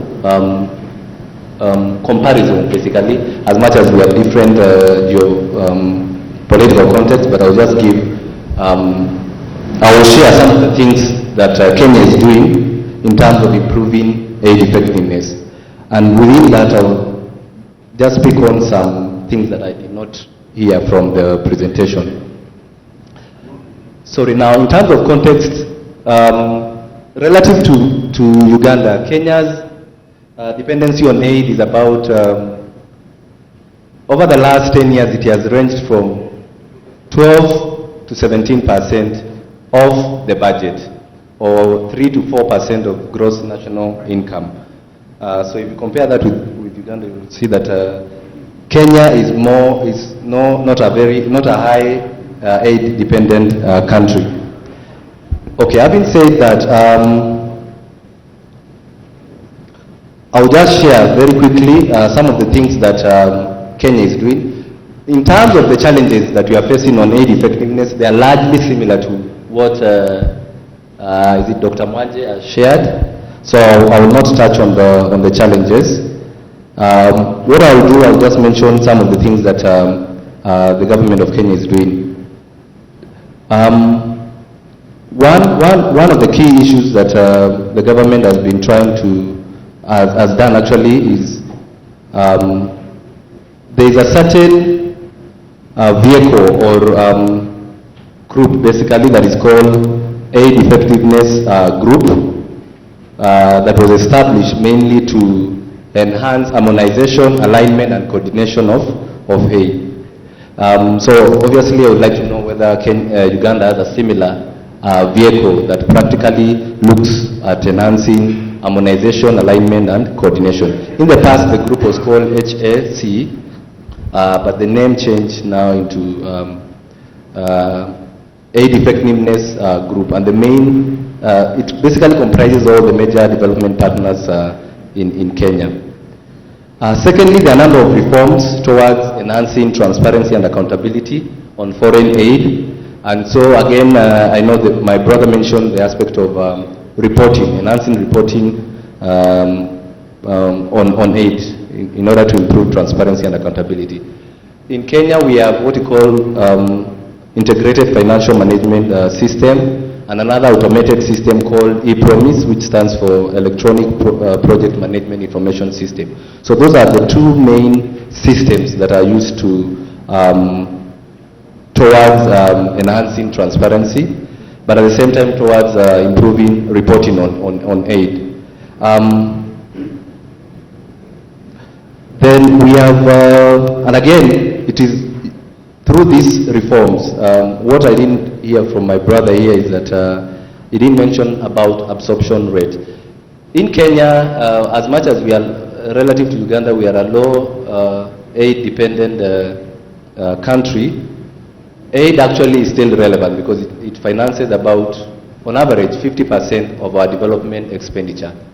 But the challenge that we've had, especially from the component of donor financing towards the development expenditure, has been the aspect of absorption rate.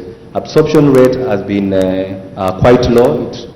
On average, it's about 60%. So maybe it will be important to also hear Uganda's experience on the aspect of utilizing or absorbing development, foreign aid, sorry.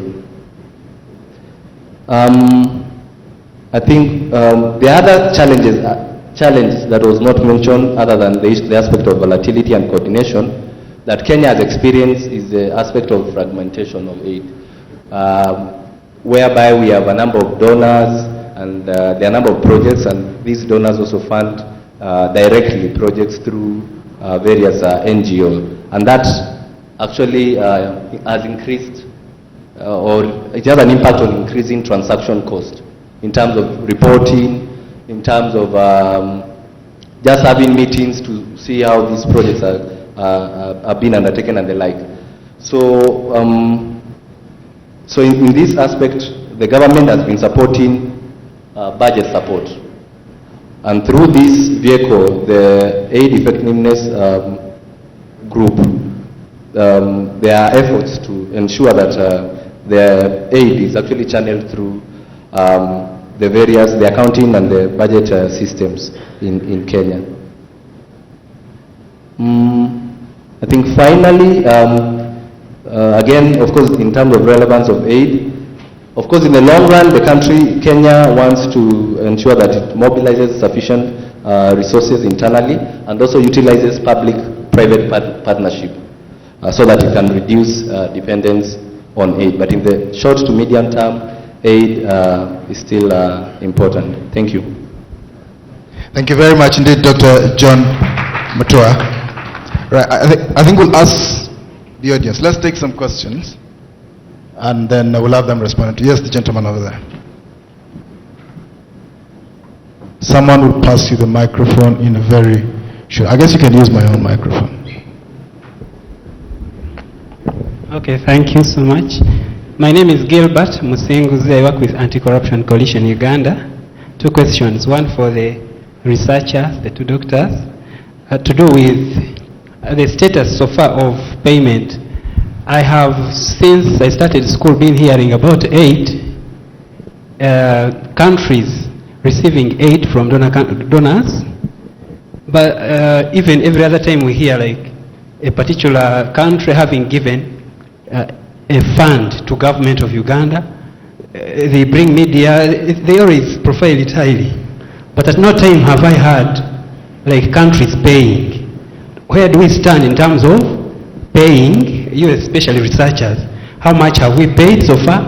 And are we only sinking money into a hole and we are never, what is the status of debt versus what we have cleared? And what are the consequences of not paying? We have a recent example of, for example, Greece, which, okay, those other European countries, when they fail to pay, there are consequences. What are the consequences of us failing to pay? And then donors, now to the donor, how much? Okay, of recent, there was an approach of using, like, integrating accountability, monitoring and accountability in projects. Could we use that approach so that we do preemptive anti-corruption interventions rather than later post-mortem? Thank you. The next question. Yes, Honorable over here. Please introduce yourself for the record. Thank you very much. My name is Drito Martin, and I represent the people of Madiokolo in the House of Parliament. Since the 15th century England, the basis of development has basically been industrialization. And this is a phenomenon which has increased and come up to the recent rise of the Asian tigers. Development itself being synonymous with industrialization. I would like to find out from this panel why and how aid can be used to industrialize us so that we do not depend on diminishing industries of agriculture and extractive industries that we are constantly known to rely on. Is aid used as a way of holding us back and giving us conditions politically? And if that's not the case, why is it that we do not use aid to follow the paths of other countries that have developed, as we see in Europe and in Asia? All right, let's take Charles Romshan right behind you. And then we'll get the response, very brief responses from the panel. Thank you. And move on. There is a presenter who alluded to having reduction in corruption to make aid relevant. My view is different because corruption is here to stay.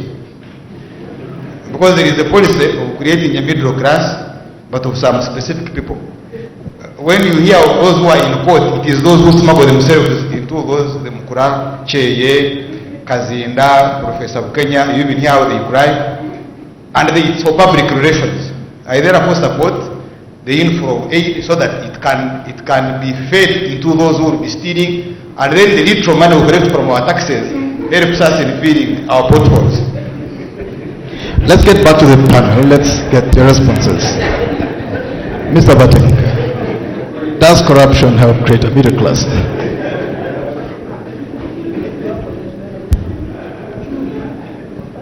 All right, we'll get the answer. Okay, I will not answer the last one. I'm not competent enough. The one from the Member of Parliament, how aid can be used for industrialization.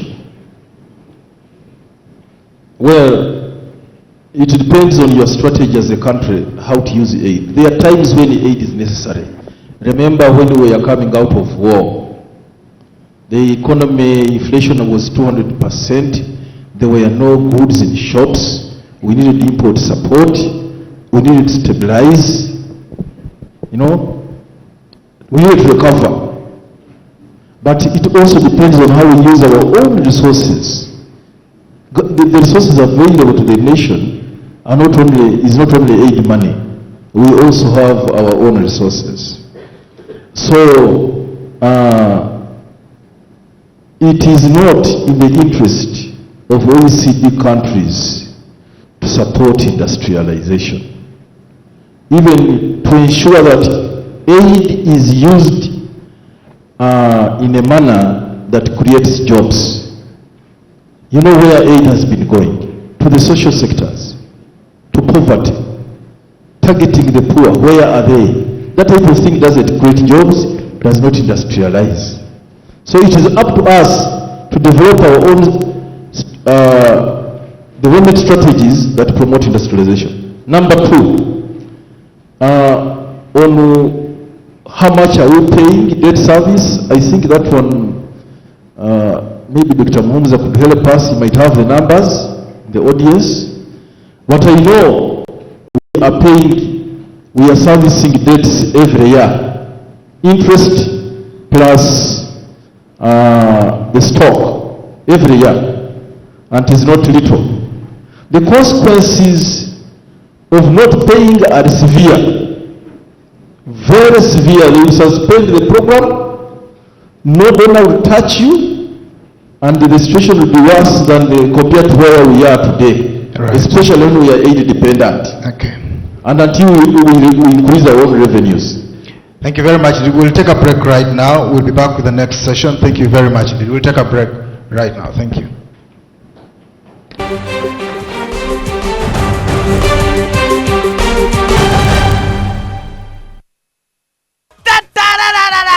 Circus.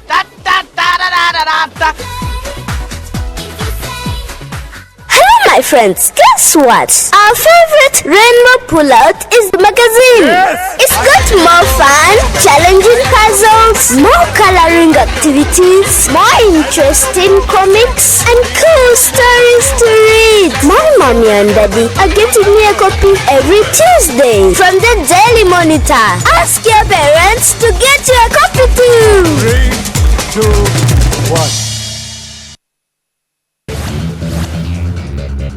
The School Fun Moment with BIC. Do you like my style? Yeah, sexy, sexy, sexy. Like a walk it down. Yeah, sexy, sexy, sexy. You could work me out. Yeah, sexy, sexy, sexy. I dig. There's something secret.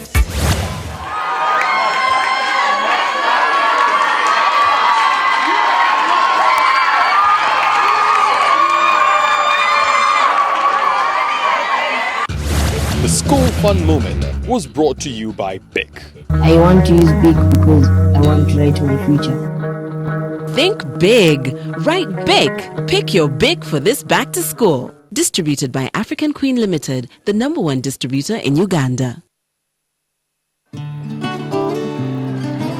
If being kind to strangers is crazy,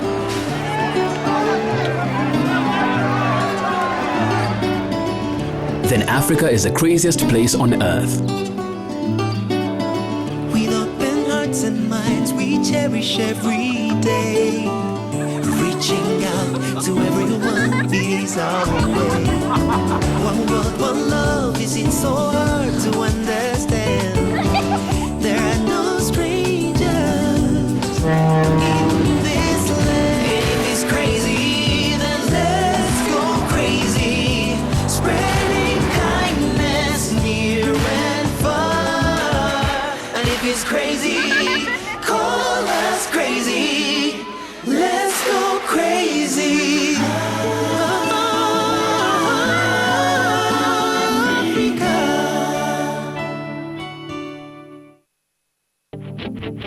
On the next episode of With Banking Kabosi changes with Orange. Today changes with Orange. Then why would he lie to me? I followed him to knit oils. I don't want to cause a huge scene. I couldn't just walk in and catch them. Okay, calm down. How much do you want, you bastard? Did you get my little present? Oh, crisis. So what did this blackmailer ask you for? I'm gonna check people one by one until I find out who the hell the damn traitor is.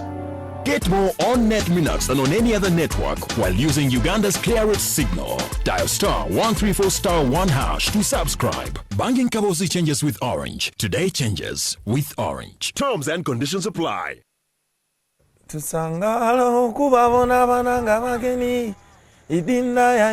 won't tell you that we, the Basoga, produced the first medical doctor. At Kamuli, paradoxically, is the heartbeat of Busoga. When you look at me, do you think I don't understand?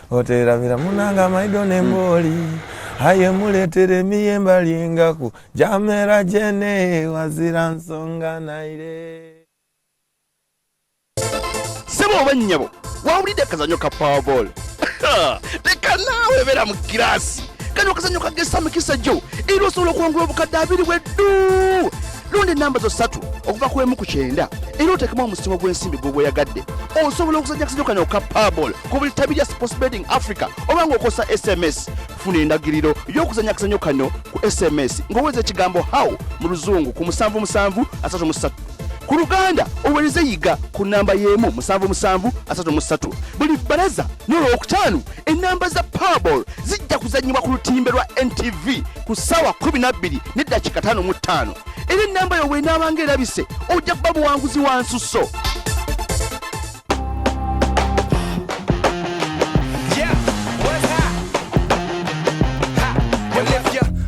For me, I'm probably in Metropolis. I do this for the love, so this is non-profit shit. I'm bored walking, so you can call this Monopoly. Log in.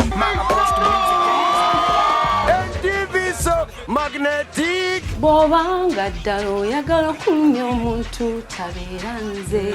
I don't even know what to ask you because I just feel like I'm standing next to Juliana. But not the sugar, the salt, the bread, but bought the best in order to promote all the sectors that you've got. For the glitz and glamour of Kampala's most flamboyant people and events. The exclusive, woo! I love it! I'm so bored up right now. Log in only on NTV. Have a baby by me, baby. Be a millionaire, I write the check before the baby comes. You don't want to miss our wonderful Mediterranean skewers all the way to South America, and we're going to enjoy a wonderful Lao Lao. Wow. Roasting cassava and bring back memories. Look at that. It's succulent on the inside, crispy on the outside, delicious all the way. Simple, easy. You don't have to be the best of all chefs.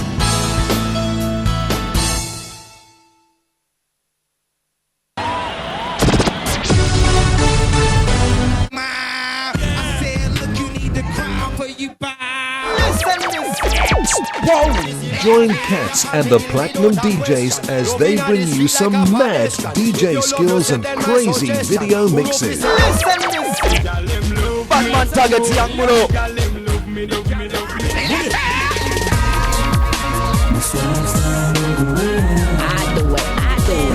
Remember to call in with your music requests and also get a chance to win some incredible goodies. It's gonna be brand new, brand hot.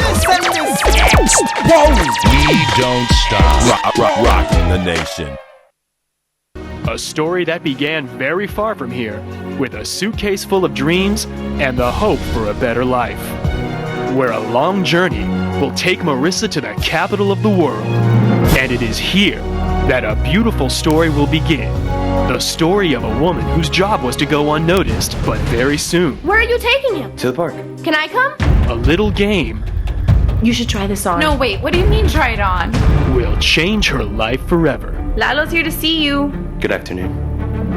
Can I go to the park with my friend? Would you like to come to the park with us? I mean, if your husband doesn't mind. My mom's not married. Just like that, Marissa begins to lead a life that is not her own. Who on earth is this woman with crystal ball? No matter how hard she tries to hide, fate will always find her. Marissa? Made in Manhattan.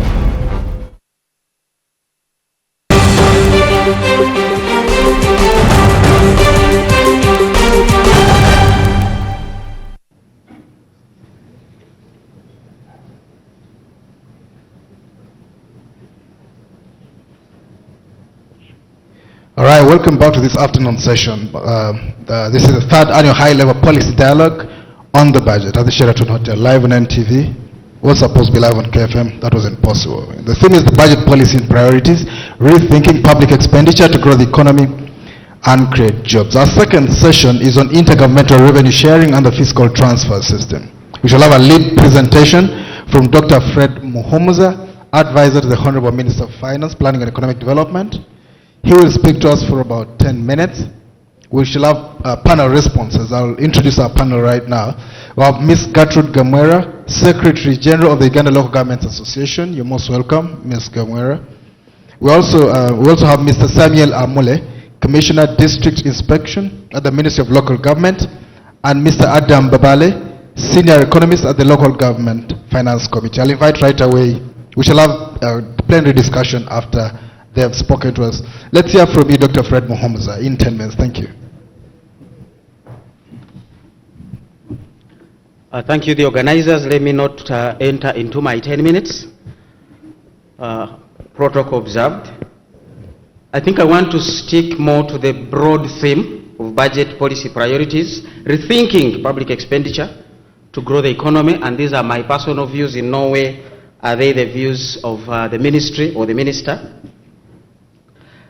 I want to propose a rethinking of public expenditure to grow the economy and create jobs. And I think that is relevant to give a good context to the discussion that will come out of the other panelist members. There is a statement from one of the IMF works that says the budget is an expression of political rather than economic priorities. And we see that in the current discourse with regard to local governments, when the local governments which were intended to be about service delivery actually tilted out to get into more of jobs creation and other political agenda rather than the service delivery agenda. So when you're talking about intergovernmental revenue sharing and fiscal transfers, you want to first rethink that and say, where is the focus? Where do we want to get back even before you discuss the issue of reloading money into the system or increasing the resources? So the question of whether the budget institutions can counteract the political indiscipline could be, and is the issue you want to discuss, that are we able to stick to budgets that are intended for growing the economy and creating the jobs rather than meeting that short-term or other volatile, some kinds of political agenda. But remembering or bearing in mind that the budget still remains a political instrument. The world over, this is not just a question for Uganda. So there is some room for flexible and discussion there and discourse to rethink the way forward on how we want to go about the fiscal transfers and also intergovernmental revenue sharing.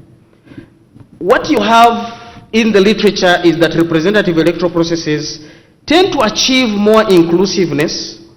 Everyone can have a district, but at the cost of reduced and political fiscal discipline. You definitely have a budget that is oversubscribed. So even before we talk about sharing, there is not enough to share. Even before you talk about transfers, there is not enough to transfer. So you must first begin from there to try and address that particular problem. How do we get more items on the agenda, a bigger budget on the table that we can do share? So the issue of intergovernmental revenue sharing and fiscal transfers is subdued by that bigger, broader problem of inadequate revenues and the need to grow the economy. So from where I sit at the macro level, I think that is where we need to go. That's the dialogue we need to have. This is a dialogue wouldn't just be the first. It is a dialogue that is already ongoing across the globe. In the United States, they had almost a fiscal cliff, which they just avoided by a short time. The discussion was on how do we close the deficit.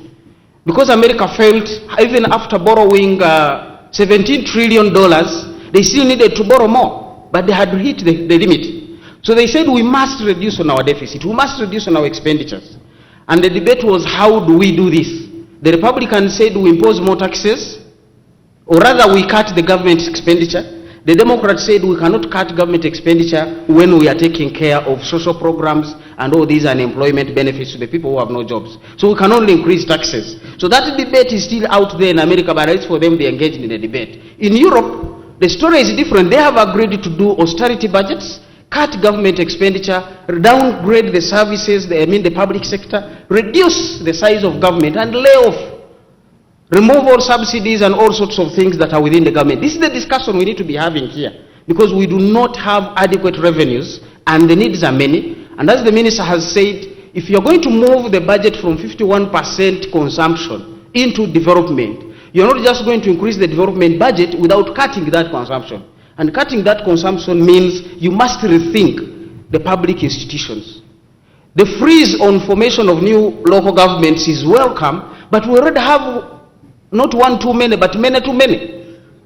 So we still must rethink on how do we reduce that expenditure further and realign it or relocate it into the development budget. So consensus in Washington is still not coming through, but at least for them they are having the dialogue on the table. So in light of the above, the argument that the national budget should be responsive to the development needs of the country can only be true after rethinking the entire expenditure towards economic growth and creation of jobs. In the meantime, the dominance of the decentralization process by political and other agenda has derailed the mission of service delivery, that we have to rethink the decentralization policy itself. As I've said before, you just increase the budget because it doesn't matter how much you increase the budget, you will still not be able to improve the services. You have to rethink that agenda and see how we basically can be able to cut out some unnecessary expenditures, or some of them to get additional value out of them, concentrate the weak local government that are returning money if they do it consistently. Do you build capacity in them, or do you reduce and build capacity at smaller units? You definitely cannot build capacity in all the 111 local governments. That will be another nightmare for you to do. You will end up all your resources and you still not be able to build the adequate capacities at those levels. So we have to rethink our decentralization model and how we provide the services. Otherwise, simply increasing fiscal transfers and the mechanisms of doing so will not resolve the problem. We need some reforms, and I want to mention 5, and I will be done. One is budget reforms. We need to get down and increase our revenues. We have 12% of GDP. This is more or less the lowest in the region. Only below us, I think, is Burundi. For obvious reasons, we cannot continue taxing ourselves like a small country and a poor country, and then trying to spend and live like a very rich country. We must increase our revenues to a minimum of 20%, because currently government expenditure is about 19% of GDP. Our tax collection is 12% of GDP. So we have that fiscal gap that we must close by increasing revenues, because reducing on that fiscal, or mean the government expenditure budget from 19 would be disastrous for growth. So we can only increase the revenues above to possibly 20, and even maybe up to 25%. To do this, we may have to minimize political and exemptions and corruption, which eat into these very same processes of the pie before it comes and after it has come. We must also improve formalization of our economy so that we are able to assess the payment capacities and increase the tax payment base. We also need to eliminate the policy. Even as we speak today, I've told you about reforms in Europe. Europe today is sitting to discuss the issue of tax havens. People who make their money in Europe but deposit their profits elsewhere to avoid taxes. And I'm sure if it can happen in Europe, it is possibly or definitely happening here. We need to find where are people keeping their profits and how are they treating them, even within their companies. We must grow the revenue base. That is, for me, the first kind of areas of reform. The second one is institutional reforms. This should be aimed at reducing the overall consumptive expenditure while increasing budget effectiveness. Even as we talk about aid effectiveness, it is important to increase the entire budget effectiveness, whether local revenues or aid. So we need to revisit, as I've said, the service delivery system. You cannot improve service delivery using the current local government system, now that it has already been proliferated and expanded too much for us to build any capacities. We may think of the regional tier, which is already provided for in the Constitution, and when we are rethinking this, it should be professionally done, technical. Let the health workers decide how can Imbari Referral Hospital attend to those health units that feed into it. We start from there and design a health program that enables Imbari Referral Hospital to feed into that area, Jinja, Mbarara, and the rest of them. Once that is done, it will not matter where the districts are and the boundaries, because in any case, up to today when I'm looking for health services, it doesn't matter where the districts are. You just go where the service is. So why don't we go by a service delivery system that is technically defined, and then the politics can follow that a little bit later. In any case, by benefiting from better services. So budgets aside, I want to re-emphasize that it is impossible to build the required capacities at the current structures of local governments without rethinking the whole system. To train capacity to design programs, to do procurement, to do implementation, monitoring and evaluation, and all these things is going to be a nightmare and a difficult process. Even at national level, as the minister mentioned, we already have capacity problems. I have gone to some districts that cannot raise a district service commission. So how are they going to recruit? They try and borrow from another district service commission to recruit for them. So why don't we therefore merge those two and let them do the service, the procurement services jointly, and make that the policy? So beyond the LAGs, we need to revisit the other sectors, not just the local governments. Because as I've said, the government budget is already oversubscribed, not just in the area of local government, but across the authorities, across the corporations, across ministries, and so many other government entities. We need to downsize like is going on in the rest of the world in Europe. We did this 20 years ago, structural adjustment program. It was a painful process, but at least it gave us a basis for the growth that people can talk about that we have experienced over the last 2 decades, which is now beginning to become a difficult thing to maintain. You can introduce performance contracts. These are some of the things that were included. But performance contracts go also all the way. You must have an independent appraisal system. If people are going to appraise their peers or appraise themselves, then their performance will always be above ordinary. But also after the performance results have come out, what are you going to do with the recommendations? Are you going to still keep the same people or are you going to remove them? That is institutional reform. Number 3 are policy reforms, which are required to realign the budget policy to realistic and correct priorities. We need a number of policy reforms in the sector, across government, because right now the tendency is to put pressure on government to throw money or throw budgets at every problem. So budgets have over the years been realigned to just being thrown at problems, and in a rather experimental rather than experiential way. People come and say there is a maternal mortality, increase the budget. Now, the two are not related. Especially when you want to link budgets to outcome indicators. You will never know what is happening.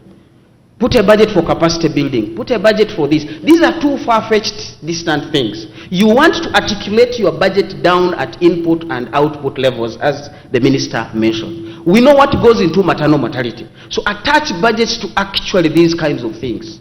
Because last year we released the money for recruitment of health workers. That money is still lying idle in some places because there are no health workers to recruit. So why don't you earmark the budget specifically to the training of health workers? Once trained, then we'll know how to get them into the rightful places. So policy reforms have to get into this area of improving the budget. Okay.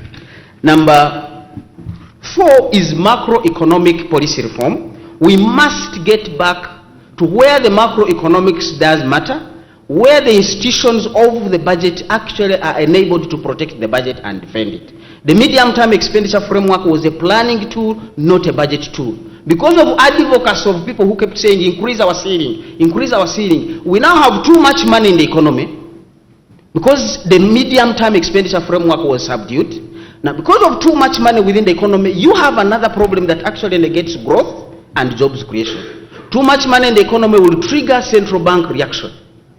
They will raise the central bank rate, so investors can no longer borrow and invest. Right. And then you have a bigger problem that you must be able to readdress. So we must get back to these fundamentals, because once the interest rates are high, not only are you killing private investment, but you are also diverting vital resources to the repayment of treasury bills. True. Right now, as we speak, almost 800 billion will go into payment of these interest payments, yes, which would be very good money for investment. Thank you very much. Thank you very much indeed, Dr. Fred Muhumuza, advisor to the Honorable Minister of Finance. I'll request right away Ms. Gertrude Gamwera, Secretary General of the Uganda Local Governments Association, to begin to speak to us in 3 minutes.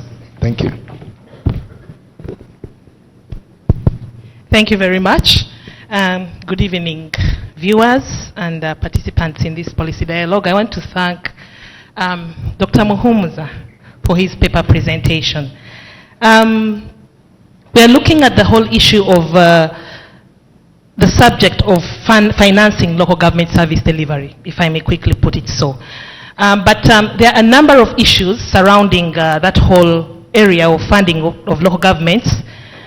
But to be clear and to the point, the local governments are saying that money is inadequate. When you look at the national budget, a mere 16% is going to local government service delivery, with over 75% and above responsibilities attached to that. I think that is a joke we need to revisit seriously. Of course, Dr. Muhumuza has highlighted a number of issues that need relooking. Of course, highlighting the whole aspect of the number and size of the local governments in place, and also highlighting the whole issues ranging around capacity. I think the whole issue of capacity also came up in the previous panel discussions, and I want to join and put emphasis that there is capacity in the local governments. The issue is, since inception, the commensurate resources relevant to help local governments deliver services have not been provided by government. This is a constitutional right under Article 193, and we need joint effort towards realizing this. If Dr. Muhumuza was motivated enough to go and service in the local government he comes from, I think a good job will be equally done, just as well as he's performing at the center. Can we have policies in that direction? Because the people in the local governments went to the same school with Dr. Muhumuza. So we need to revisit the whole issue of there is no capacity in the local governments. It is there. The problem, like someone already said, is elsewhere. I'm looking at the whole issue of inadequate revenues, not enough money to share. I think we can even share the little that we have to work with between the center and the local government. I think my message here is local governments are not in a world out there of their own. They are only one but are the same with the central government. We implement the policies of government. We are together in this. So we shouldn't be looked at as a different family which should fend for itself. Let us work together and see how we can support and strengthen and build the capacity of local governments. It is not a tall order. You have mentioned that capacity building for 111 local governments would be a tall order. I think I will agree with you in terms of the need to revisit our decentralization policy in terms of what did we want in the first place, and are we getting it, and if not, how should we get it? We wanted to bring the services closest to that person in the deepest area in the villages.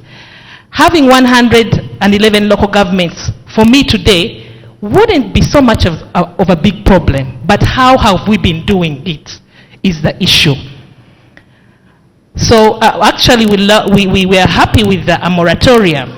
Let us go back, put a proper criteria, and make sure that even that we put in place, even if it's 120, as long as it can be functional and operational and meet the purpose for which it is established. For me, I'm happy with that because it will be in line with the principle of devolution to make sure that the last person is able to get the service. That the 3-kilometer road is able to be constructed so that the Honorable Minister can get his pineapples to the market in a much faster way. The issue of regionalizing, it can help to an extent in terms of lifting the weight on those issues that cut across the jurisdictions, the territorial jurisdictions of the local governments. We are looking at the road infrastructure, and we are looking at things like health, those big issues where we feel there is a critical stake at hand.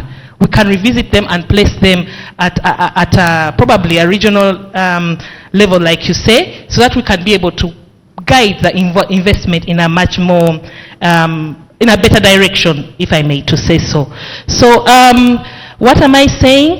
The three issues, whether, what are the implications of local governments financing with, in as far as the current intergovernmental fiscal transfer system is concerned? We are highly dependent on central transfers, but it is our constitutional right to get this money from the center, so it should actually come. What we are saying, let it be reviewed for the better, let more resources come to the local governments. We know there is money that remains at the center, which should be going to local governments. Okay. Let it go directly there, and then we see more functional local governments. Thank you very much. We have 40% of the budget going to local governments. From 17%? From 17%. Thank you. I reckon. Thank you very much, Ms. Gertrude Gumara, Secretary General of the Uganda Local Government Association. Let's go straight away to Mr. Samuel Amole, Commissioner District Inspection at the Ministry of Local Government. Mr. Amole, you have 3 minutes. Yeah, thank you. I don't have the time for spicing my presentation. I'll go straight away to the hardware. Ladies and gentlemen, under our decentralization policy, central government has been given the responsibility for policy formulation, guidance and monitoring, while the local governments take responsibility for delivering frontline services. And we have now added a sixth objective to our decentralization policy, that is local governments being centers of promoting local economic development. We have noted that since the inception of decentralization by devolution, grants from central government have become a very dominant source of revenue for local governments, accounting to over 95%. And I think out of this, over 80 is conditional, such that the local governments cannot exercise discretion. Other sources of revenue like local revenue contribute only 5%. And this has been a bit unfortunate that by the time we decentralized around 1995, local governments were able to finance themselves using their local revenue up to about 65%. But now the story has changed the opposite way. Now we have also realized that grants from the center have not grown in pace with service delivery demands. And I think my colleague, the Secretary General for ULGA, has said it, that I think the latest is that only 17% of the overall budget of government goes to local government. But by 95, I think it was about 34% which was going to local government.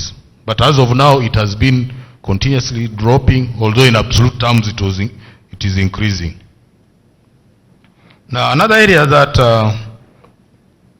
was given to us to comment about is the issue of these outcome targets for the performance contracts. Yes, in 2010, government introduced these performance agreements. And the challenge that we have had is that it has been very difficult for us to effectively assess the performance on the agreed outputs and targets by senior managers in local governments due to inadequate funding. We therefore do more of desk assessment instead of having to go out to verify some of these outputs in the local governments. I think I will stop there. My colleague, I'm sure, will be able to expand especially on the issue of intergovernmental transfers. Thank you. Well, thank you very much, Mr. Samuel Amole, especially for keeping within your slot of time. Let's get to hear from Mr. Adam Babale, Senior Economist at the Local Government Finance Commission. 3 minutes for you, Mr. Babale. Yeah, thank you very much, the moderator. I just want to first correct that some error there. I'm Adam Babale. I'm now Acting Director Research and Policy Analysis. I have also recently had some accelerated promotions.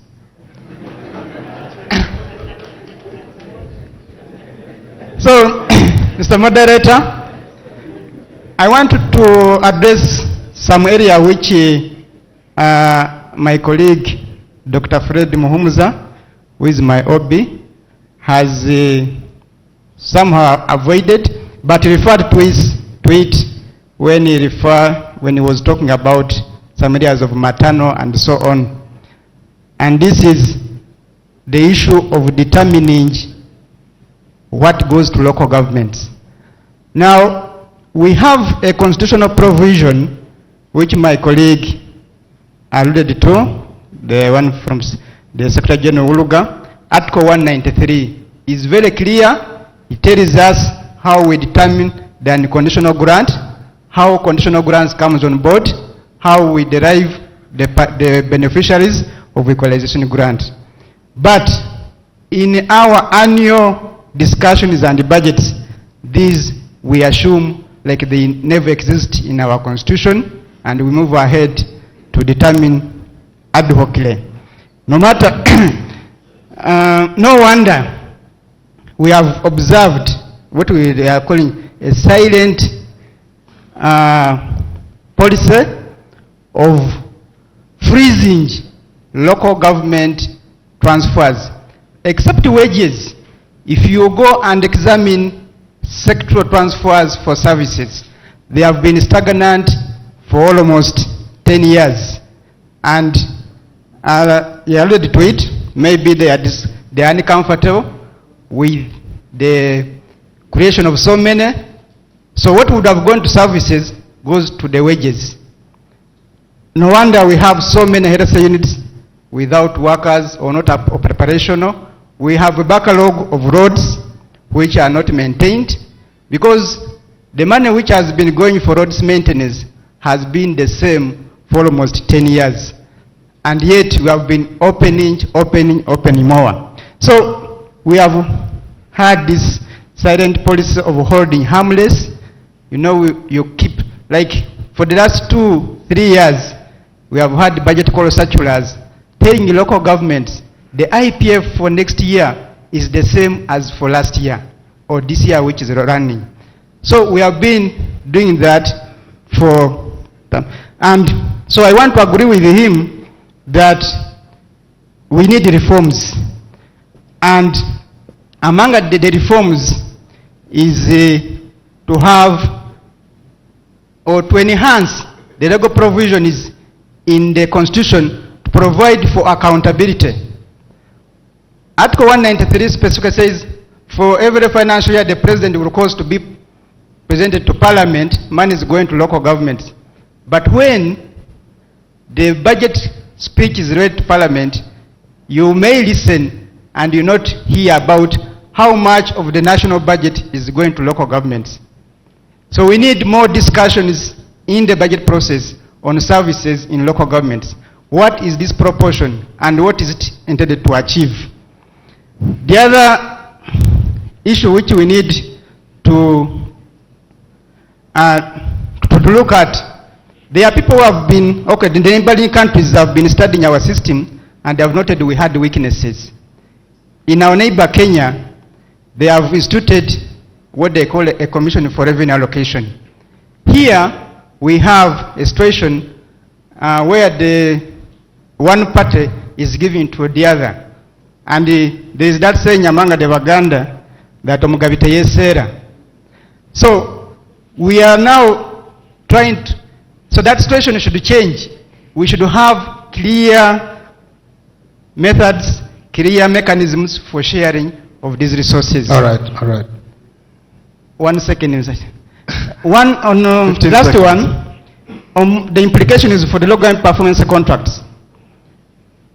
Until we have a clear method of assessment of these performance contracts, we may not really benefit much from them, except having to provide us with information on outputs, which we can use, but not really for the assessment of the performance of those who hold these performance contracts. Thank you very much. Thank you very much, Mr. Adam Babale, Senior Economist, Local Government Finance Committee, and the entire panel. We'll hear your questions right now. The gentleman at the extreme end, I'll ask you to come and pose a question right here. One question for each one of us. Please come. One question and get straight to the point. Thank you very much. My name is Patrick Aboyo and I give my question to Dr. Fred. I expected him to mention about the budgeting discipline of supplementary budgets. That is becoming an issue. It hasn't come. The other one is how do you integrate the Rose budget speech with the actual money that is put to the service delivery? Sometimes the speech does not align with the actual funds that are released. Thank you. Let's have the gentleman here.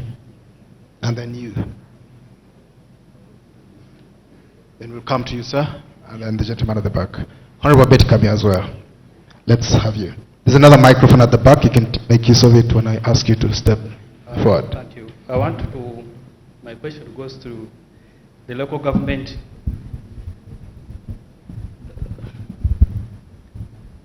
My question is strictly about intergovernmental transfers of funds. It so happens that local government receive their monies very late. Now, like some money which was supposed to be spent in September is coming this May. And I'm told they are required even to return it unspent money. They are supposed to return it. Now, for example, in the local government schools, you are giving chance to teachers, for example, when money comes after the term has ended, that is money for the head teacher, because he has already accounted for the money which was not there. And also, the biggest question with this kind of arrangement is that, do you know that you are letting other governments, other local governments become poorer and poorer by forcing them to bring back unspent money, instead of leaving it with them and adding them more? All right, thank you. Please introduce yourself. Thank you very much. My name is Pablo Bashir from NBS Television. My question goes to Dr. Muhomuza. Dr. Muhomuza, you're claiming for a bigger budget on health system, yet you're not giving us the best service in our local government. When you get sick, you, Dr. Muhomuza, you have bigger contacts in USA. They will transport your body to USA so that you can get a bigger health system. Another question goes to Madam Gertrude. You're also claiming for the bigger percentage on your local government, yet you're not even helping our LC1 chairman. They're doing a lot of work and you're not paying them. All right. Okay, bodies normally, the last time I checked, they were lifeless. My question goes to Dr. Muhomuza.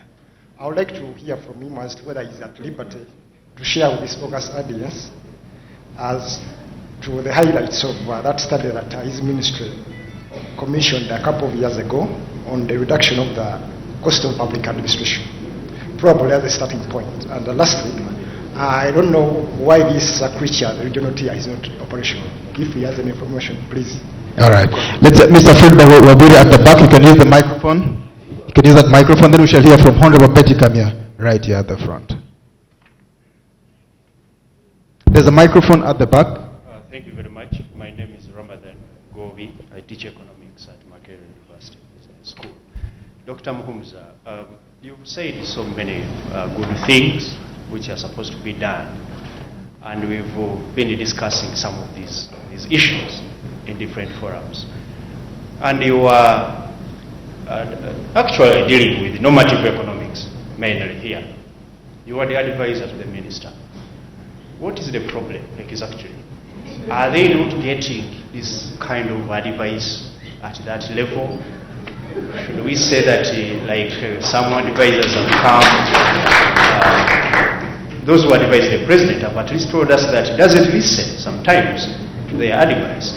What is happening at finance so that we get to know, because we are going to engage in such a reasoning. So, all right, thank you. Honorable Betty Kamia, President of the Uganda Federal Alliance, the only party president we have in the hall this evening. Honorable Betty Kamia, you have half a minute. Thank you very much. The minister gave us the government program, policies, and the rest of the presenters gave us their recommendations and ideas. And according to the Constitution of Uganda, it's the people of Uganda who are supposed to have the final word on whether they approve and appreciate the government program or not. Now, the question is, are they supposed to do that through free and fair elections? Through free and fair elections, the people of Uganda are supposed to appraise the governors and the governors. Now, the question I want to pose is, can we really say that in Uganda, the people of Uganda can, through free and fair elections, I'd like to request ACCORD to take us back to square one and determine the question of governance through free and fair elections. If we can't do that, then it will be take it or leave it. And these ones will remain academic exercises. We have to get back. One last question, half a minute, my friend, and then we'll get back to the panel. He's at the back. He's already. It's all right. You'll have your say another time. We already have the gentleman at the back. I'm sorry. I'm sorry, sir. Let's have the gentleman at the back. Please go ahead. Thank you. My name is Remigio Achia. I'm the Deputy Chairperson of Budget Committee, Parliament, and I thought I should say something. Tomorrow, we are going to read another supplementary. And there will always be supplementaries. But the challenge Parliament has been struggling with this is the genuineness in the supplementary request. Are they unpredictable themselves? At the end of the We have 5 minutes collectively. Thank you. I think let's get back to the fundamentals of square one. We have an inadequate budget. And it is self-defeating when somebody believes some other person is hiding a budget somewhere and say, you just increase my allocation. You do not have that. Whatever the local governments are receiving, it does not mean if that there is another budget somewhere that has not been declared. If you are to increase the allocation to the local government, you've got to reduce somebody. And in order to do those reductions and increases, that's why I'm saying we need to face reforms.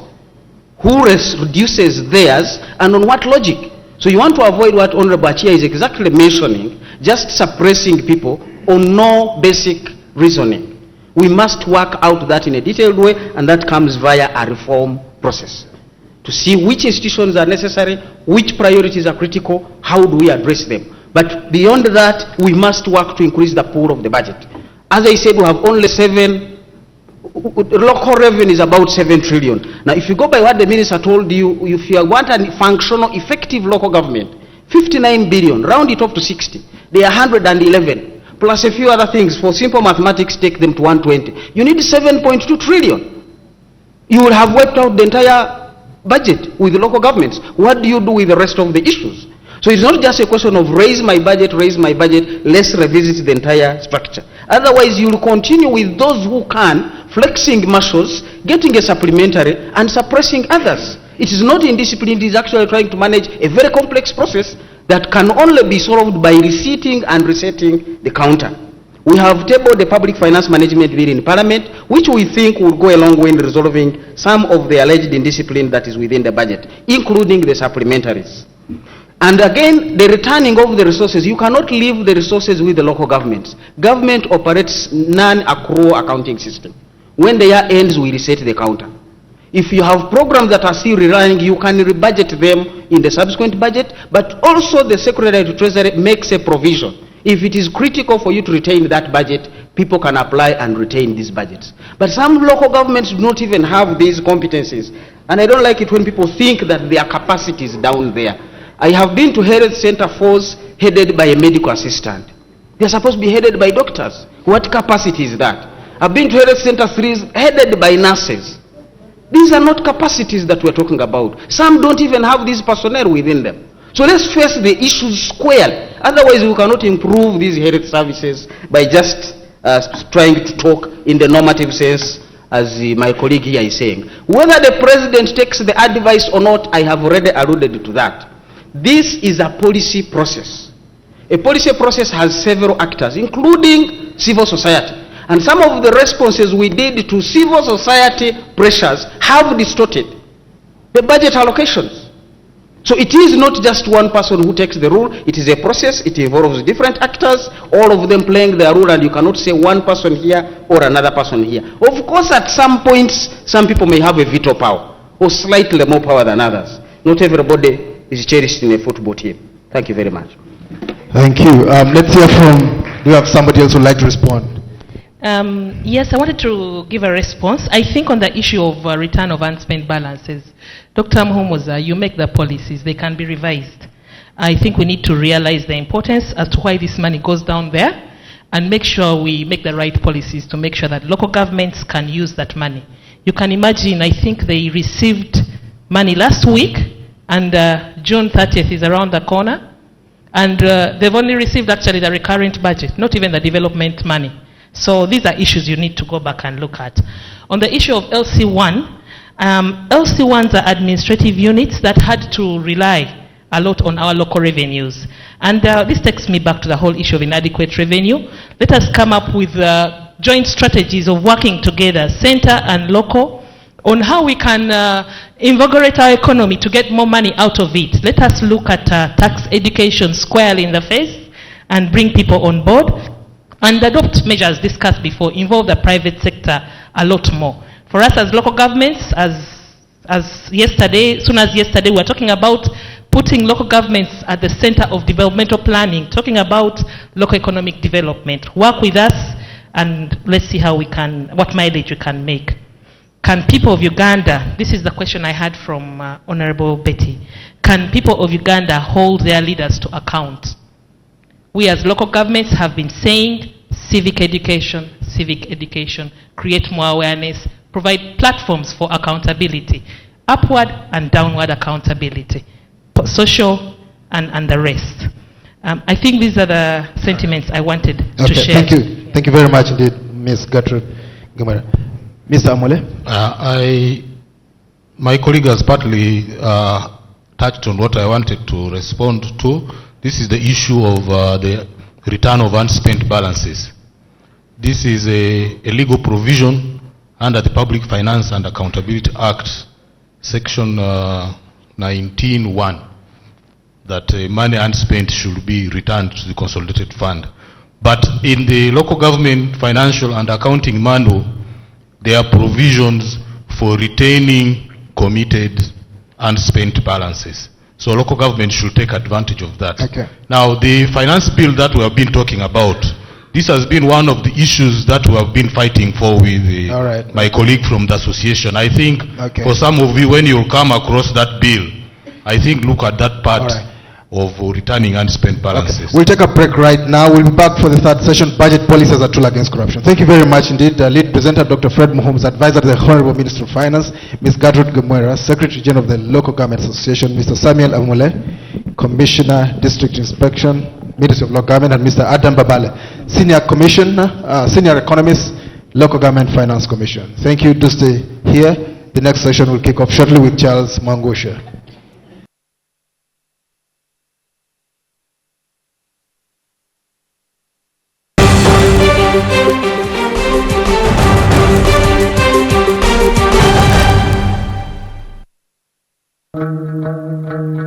Hi, my name is Lawrence Chibi. I'm in high school. When I grow up, I want to be a banker because I liked playing with numbers when I was young. I want to use big because I want to write my future. Think big. Write big. Pick your big for this back to school. Distributed by African Queen Limited, the #1 distributor in Uganda.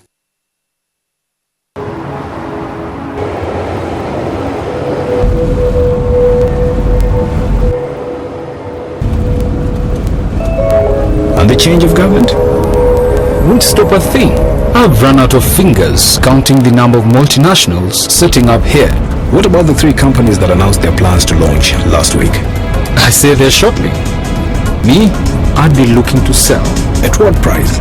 More. Much, much more.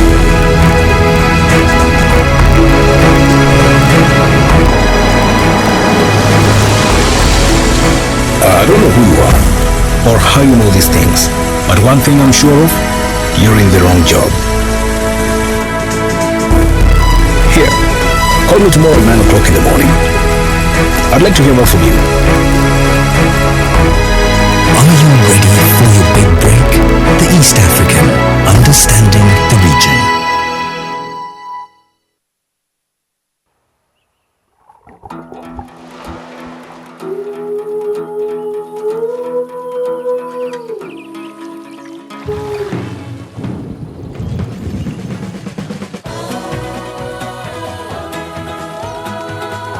Together with nature, we're making a better juice. Enjoy the variety of naturally delicious Minute Maid juices containing real fruit juice and packed full of nature's goodness. Minute Maid, made with nature. The School Fun Moment with Bic. Do you like my style? Yeah, sexy, sexy, sexy. Like I walk it down. Yeah, sexy, sexy, sexy.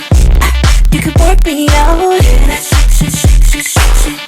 I got dig. There's something secret.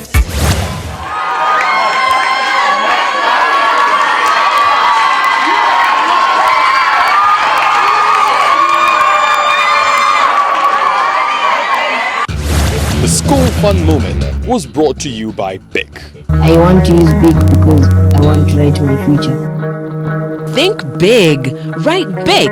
Pick your big for this back to school. Distributed by African Queen Limited, the #1 distributor in Uganda. On the next episode of With Banging Kabozi changes with Orange. Today changes with Orange. Dr. Wabaya Gamba Oli fine. Obviously Oli fine. You just have to do this. This bathroom has no owner. Awulite, you heard me.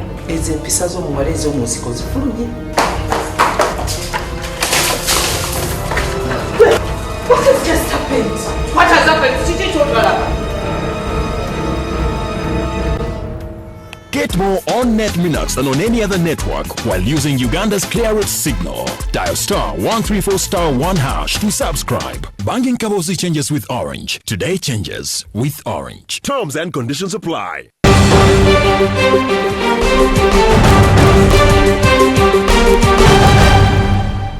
Viewers who are following this discussion via television, thank you very much.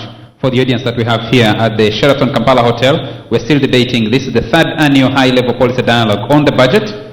And the theme is budget policy and priorities, rethinking public expenditure to grow the economy and create jobs. We've already gone through the last 2 sessions, which was aid effectiveness and intergovernmental revenue sharing and the fiscal transfer system. The last session, which is this one, is budget policy as a tool against corruption. Like I said, we'll have more contribution from the audience. The chairman, Abdul Nadule, I can see you put your hand on your cheek and we'll hear from you about what's happening in Luwero. Let me ask, Mr. Francis Kamlegea, can I invite you to be the first person to speak to us about budget policy as a tool against corruption? Thank you. Thank you very much, Charles, and good afternoon, ladies and gentlemen, viewers. Budget policy as a tool against corruption.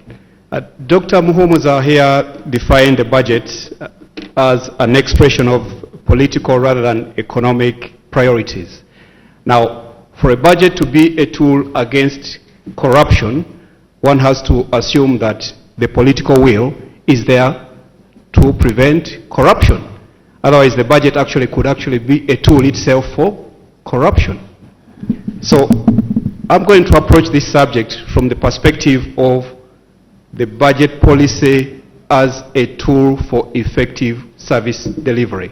Because failure to deliver services effectively and on time usually is the recipe for corruption. And I submit that the current legal framework for the budget preparation, implementation, and execution in Uganda is one of the reasons why the budget on a national level is not effective. The budget legal framework currently is comprised in different acts of parliament. Just to mention a few, we have the Budget Act 2001, we have the Public Accountability Act, Public Finance Accountability Act 2003, we've got the Bank of Uganda Act, we have the Local Government Act, we have the Uganda Revenue Act, and several different acts of parliament. And when it comes to the budgeting process and the budget cycle, you find that the different provisions in these legal instruments that in some cases conflict and in some cases contain provisions that have been used as loopholes for the corruption that we see currently in our country. Just give you a very good example and a very topical one. Supplementary budgets is an issue that does create quite a lot of emotions. To start with, and for the record, the Constitution of Uganda, Article 156, I think, we have so many members of parliament here, they will correct me if I'm wrong, does allow for supplementary budgets. Now, over and above that, you have the Budget Act, which also has a provision that allows supplementary budgets, allowing up to 3% of the approved budget. On the other hand, you have the Public Finance and Accountability Act, which requires all expenditure over and above the approved budget to be subject to the approval by Parliament. On the other hand, you have the Budget Act, which allows ministries, departments, authorities to spend money over and above their approved budget for as long as they go up to 3%, between 3% I think and 10%. And that particular act then allows them to go back to Parliament for retrospective approval. And the Deputy Chairman Budget Finance Committee again did mention that I think tomorrow they will be in Parliament approving a supplementary budget. I'm sure that approval, the amount they'll be approving has already been spent. So the biggest problem currently we have in the legal framework is that there are so many conflicts, there are so many inconsistencies, and these in a way undermine the entire credibility and predictability of the budget system in the country.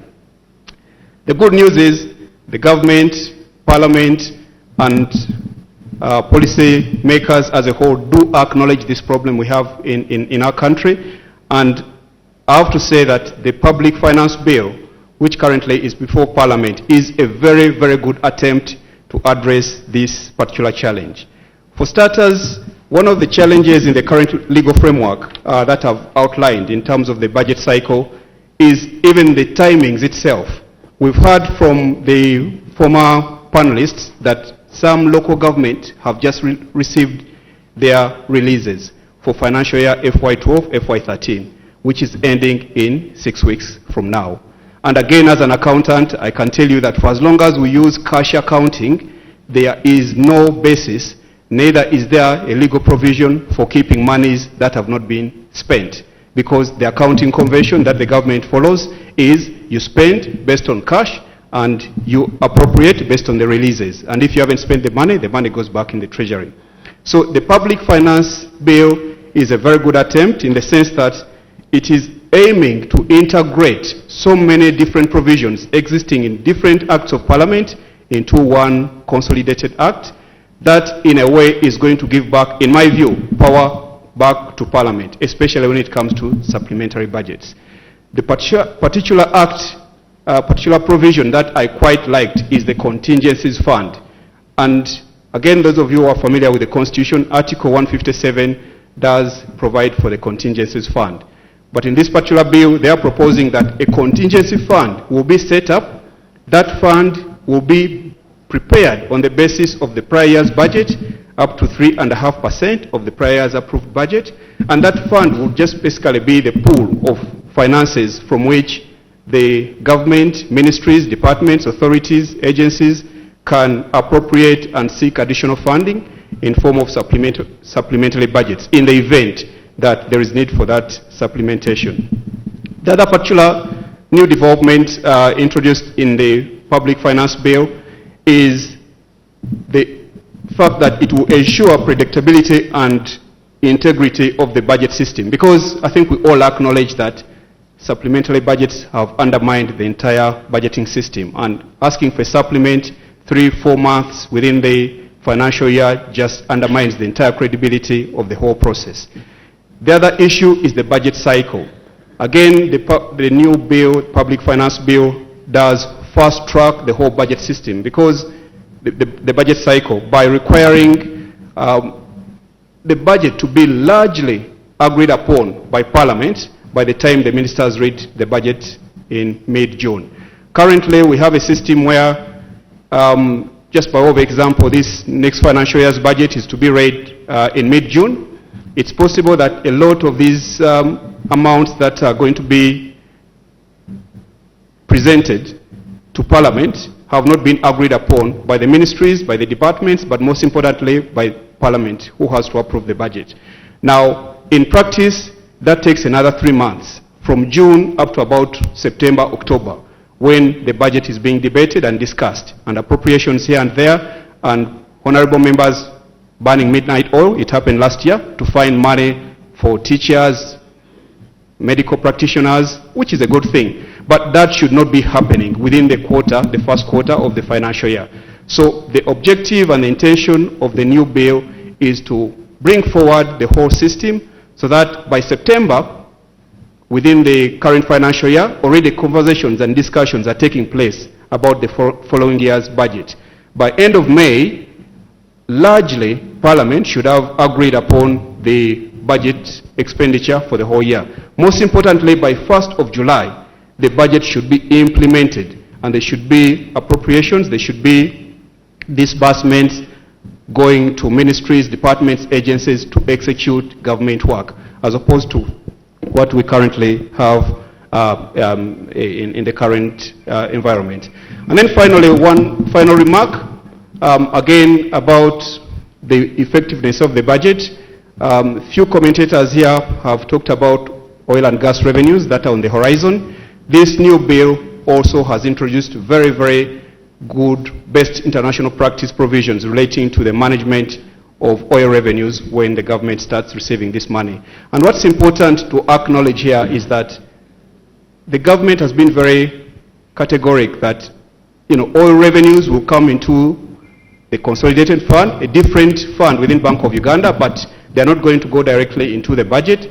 They're going to be collected by the Uganda Revenue Authority, just like any other revenues that are collected by the URA.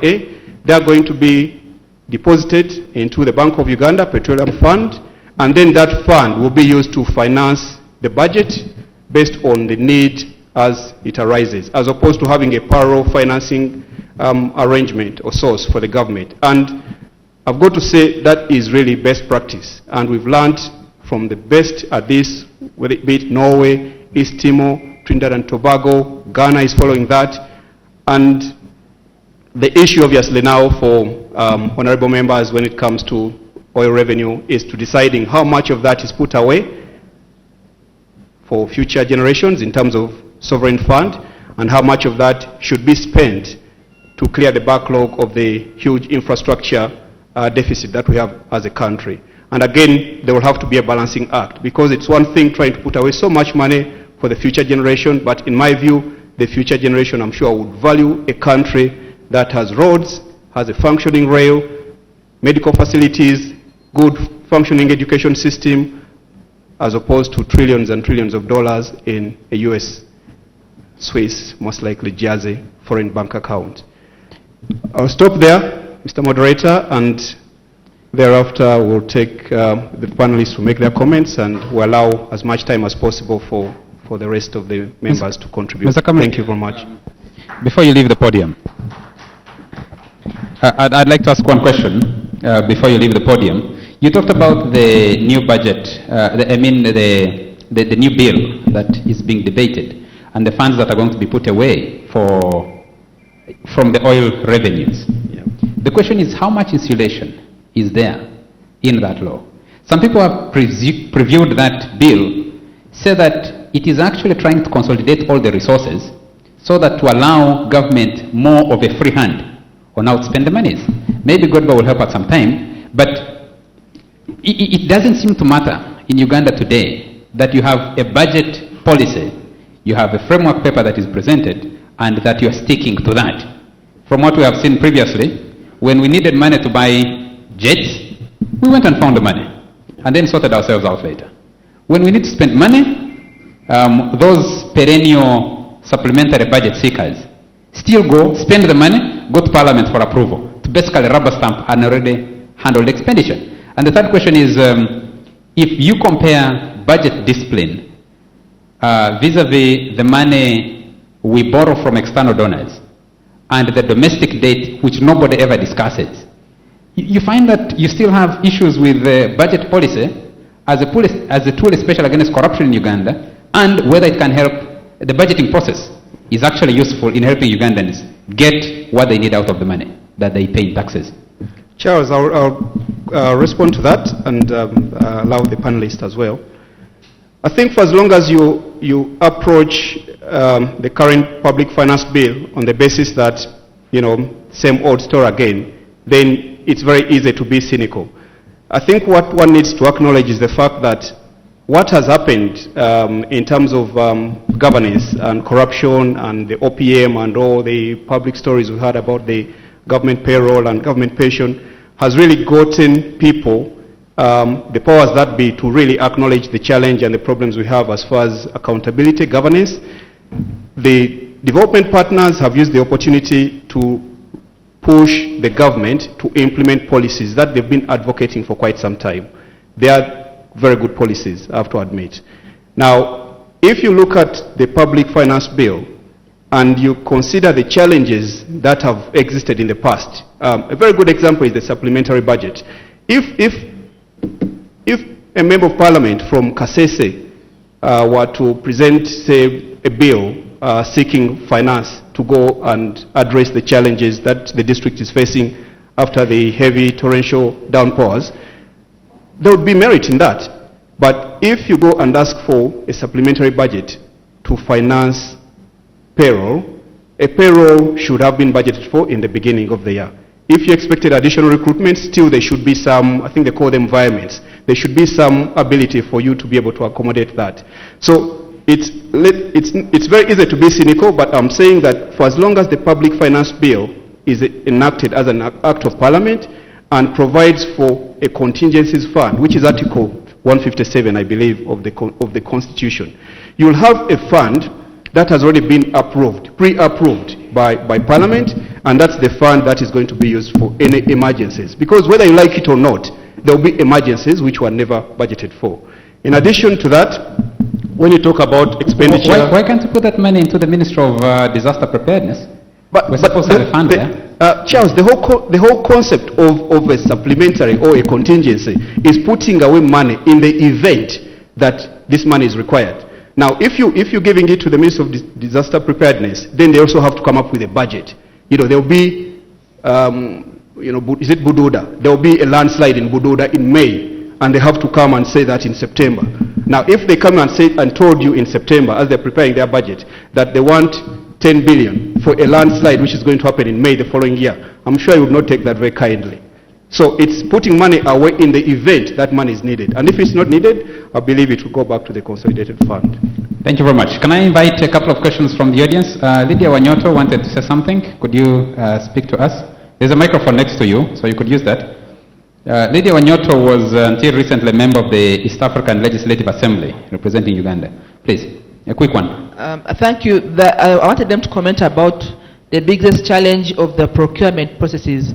The biggest loopholes in terms of corruption, even in public financing and policy, is how you do the procurement. I would like to see a planned and approved procurement plan before the budget is passed, so that people know the time frames and the procurement out there and the costs. Because if we are to categorize where money where public funds really get taken and where the corruption corridors really make a lot of big losses, is the procurement process in any sector. Then another comment I wanted to ask about is whether we can do the preventive.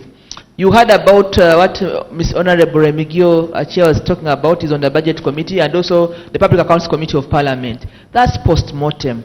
How can you, under the budget policy, do the preventive? Because the leakages are too painful, we spend so much money doing the post-mortem and we never get back that money. You can see what we're doing. We pay the donors their money. What about the Ugandan taxpayers' money? That's where the problem is. How can we do the preventive in the budget policy arrangements more than just the post-mortem? Thank you very much. May I invite Godbert Mushale to share with us the distribution of power over public expenditure as depicted by the decision-making processes and how they tie into this budget policy as a tool against corruption. You have about 5 minutes to do that, sir. You. Thank you, Charles. Let me start off with a quotation from a former US President, James Madison, 1788, where he says, "If angels were to govern men, neither external nor internal controls on government would be necessary. In framing a government which is to be administered by men over men, the great difficulty lies in this. You must first enable the government to control the governed, and in the next place, oblige it to control itself."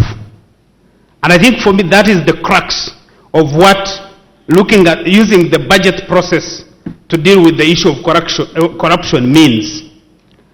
Let me just make 3 quick points in the 5 minutes. One is the context. that if you lived in Uganda at the end of 2012, what were the headlines? 1 trillion shillings unaccounted for from the Auditor General's report.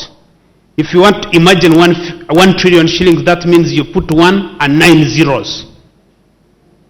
If you divided that money by Uganda's population at about 34 million, at least each one of us, including the smallest child, would get about 30 shillings. 2, 142 billion, actually 142.6 billion, involving alleged businessman Basajja Baraba. This is the guy who builds markets that never exist. 3, 200 billion ID scandal. 12.5 billion bicycle scandal. 63 billion pension scandal. This is the country that steals from pensioners. People who have served this country with dedication at the age of my good friend Chairman Naduli. 50 billion OPM scandal. We've just paid 38.3 billion to the donors. Again, my simple mathematics, and I'm not a very good mathematician, tells me that it means that with 38.3 billion, every Ugandan, man, woman, child, has actually paid out 1,118 shillings to the donors. And finally, 50 billion Chogam scandal. The 50 billion Chogam scandal is a more interesting one because that is the one where everybody, from the president to the minister to the attorney general, to everybody you think about, agree that Ugandans were cheated. The only thing that they don't agree on is who stole the money. But everything else we agree. And so why is this debate important? And that's my second point. This debate is important because we have tried all the options that actually my friend Francis tried to talk about. We've tried the law. We've created institutions. The level of inflation of institutions in this country, I think corruption has the highest level of inflation of institutions of any intervention in terms of addressing the challenges that we face as government. We've created action plans and strategies, and we know that these things haven't worked because the problem, the monster, is still with us. And therefore, can we then look at the budget as an alternative policy instrument to address the problem?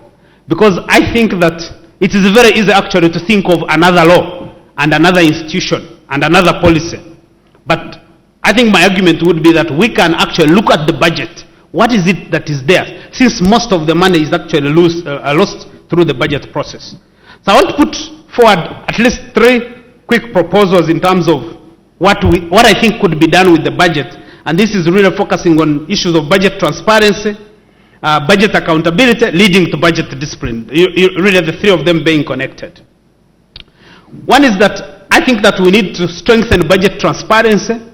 I think that we can use the budget to actually make sure that the funds are released on time, because that's a standard issue. We have already heard that someone is getting money, but they have already accounted. That money has already been stolen. So we can deal with that. But we can also publish the budget releases in a real-time situation. On the issue of accountability, I think there are a couple of things that I would suggest that we should be doing. One is that I think that we should, through the budget, require Uganda Revenue Authority to publish revenues collected from every district.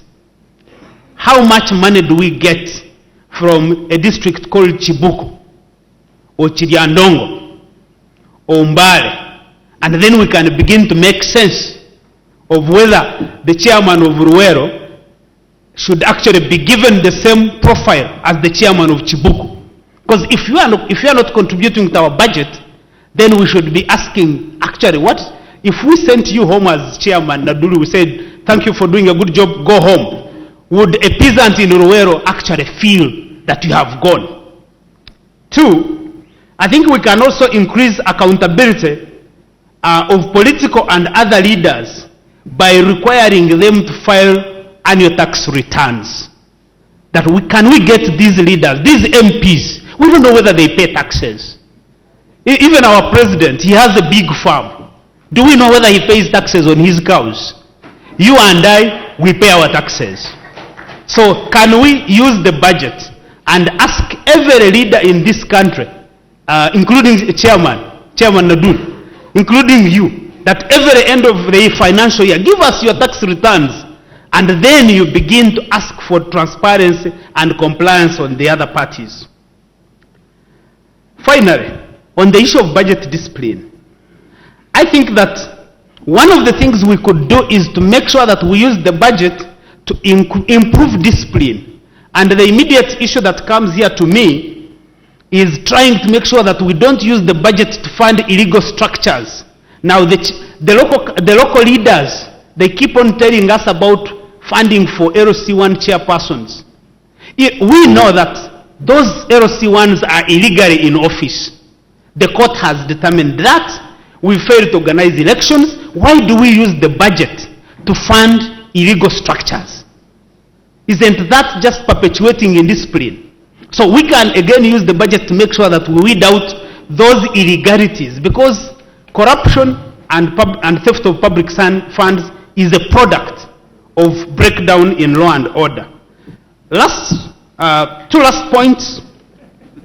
One is, because I think I needed to make a point on the contingencies fund versus supplementary budget, because Francis mentioned about this. Francis, I think it is improper to perpetuate indiscipline through legislation.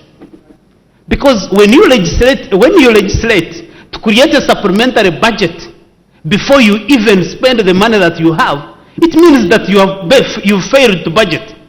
And there is a fundamental difference between supplementary budgets, the one that Honorable Remigio was talking about, and emergencies. Because paying salaries and wages and financing travels for ministers, there is nothing emergency about it. So I really think that that provision is actually trying to legislate and perpetuate indiscipline in the budget process. And finally, I think we should use the budget to penalize thieving ministries. That if you are the Minister of Local Governments and you lost 5 billion in procurement of bicycles, rather than worrying about the procurement process, your budget should be cut by 5 billion and the other ministry cut.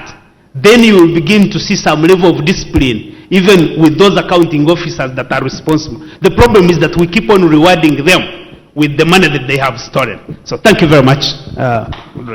Thank you very much, Godba. One, I think, Godba, you are generous to those who stole Choga money. It wasn't 50 billion, it was 500 billion, the last I checked. So you undercut it by 450 billion.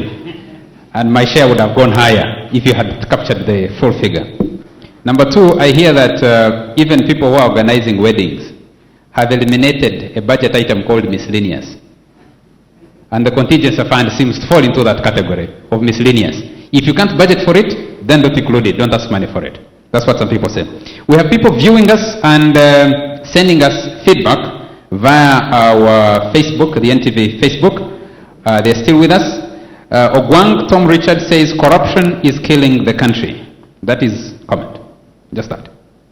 Eric Mbazira says the intended beneficiaries are always at a loss. I think a loss of what the money from the donors should be, a loss of what the money from the government should be. That's what he says. Margaret Wakuri says, I am enjoying the discussion and agree that if aid was abolished, it's we, the elite, who would yawn. And Balion Davis, also watching us, watching this debate, says, maybe I'm the only Ugandan who has never benefited from my nation's budget. I am always in deficit. Well, the government also seems to be operating in deficit for you, Davis.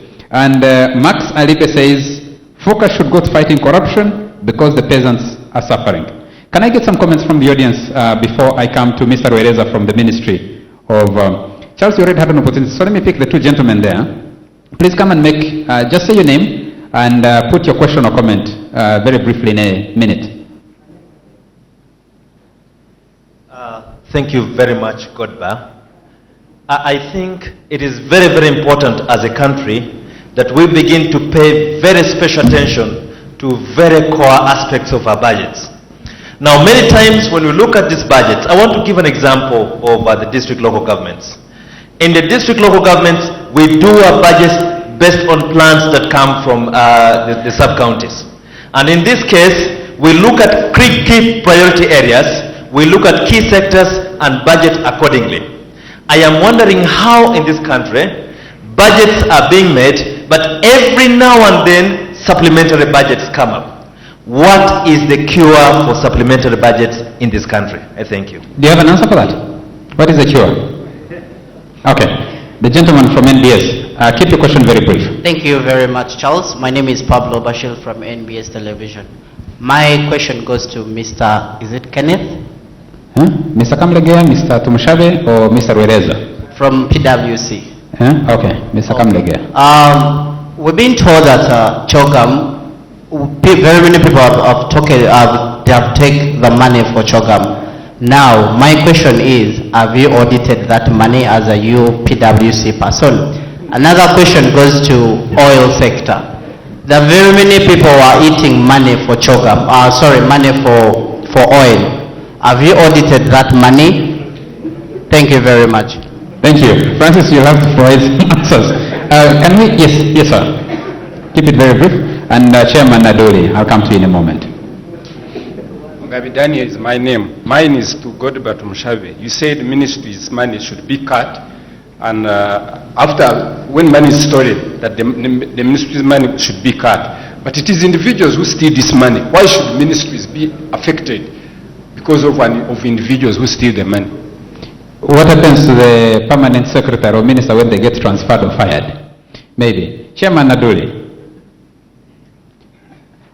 Can I also ask the chairman for Kabarole district to be on the standby, because you've been raising your hand.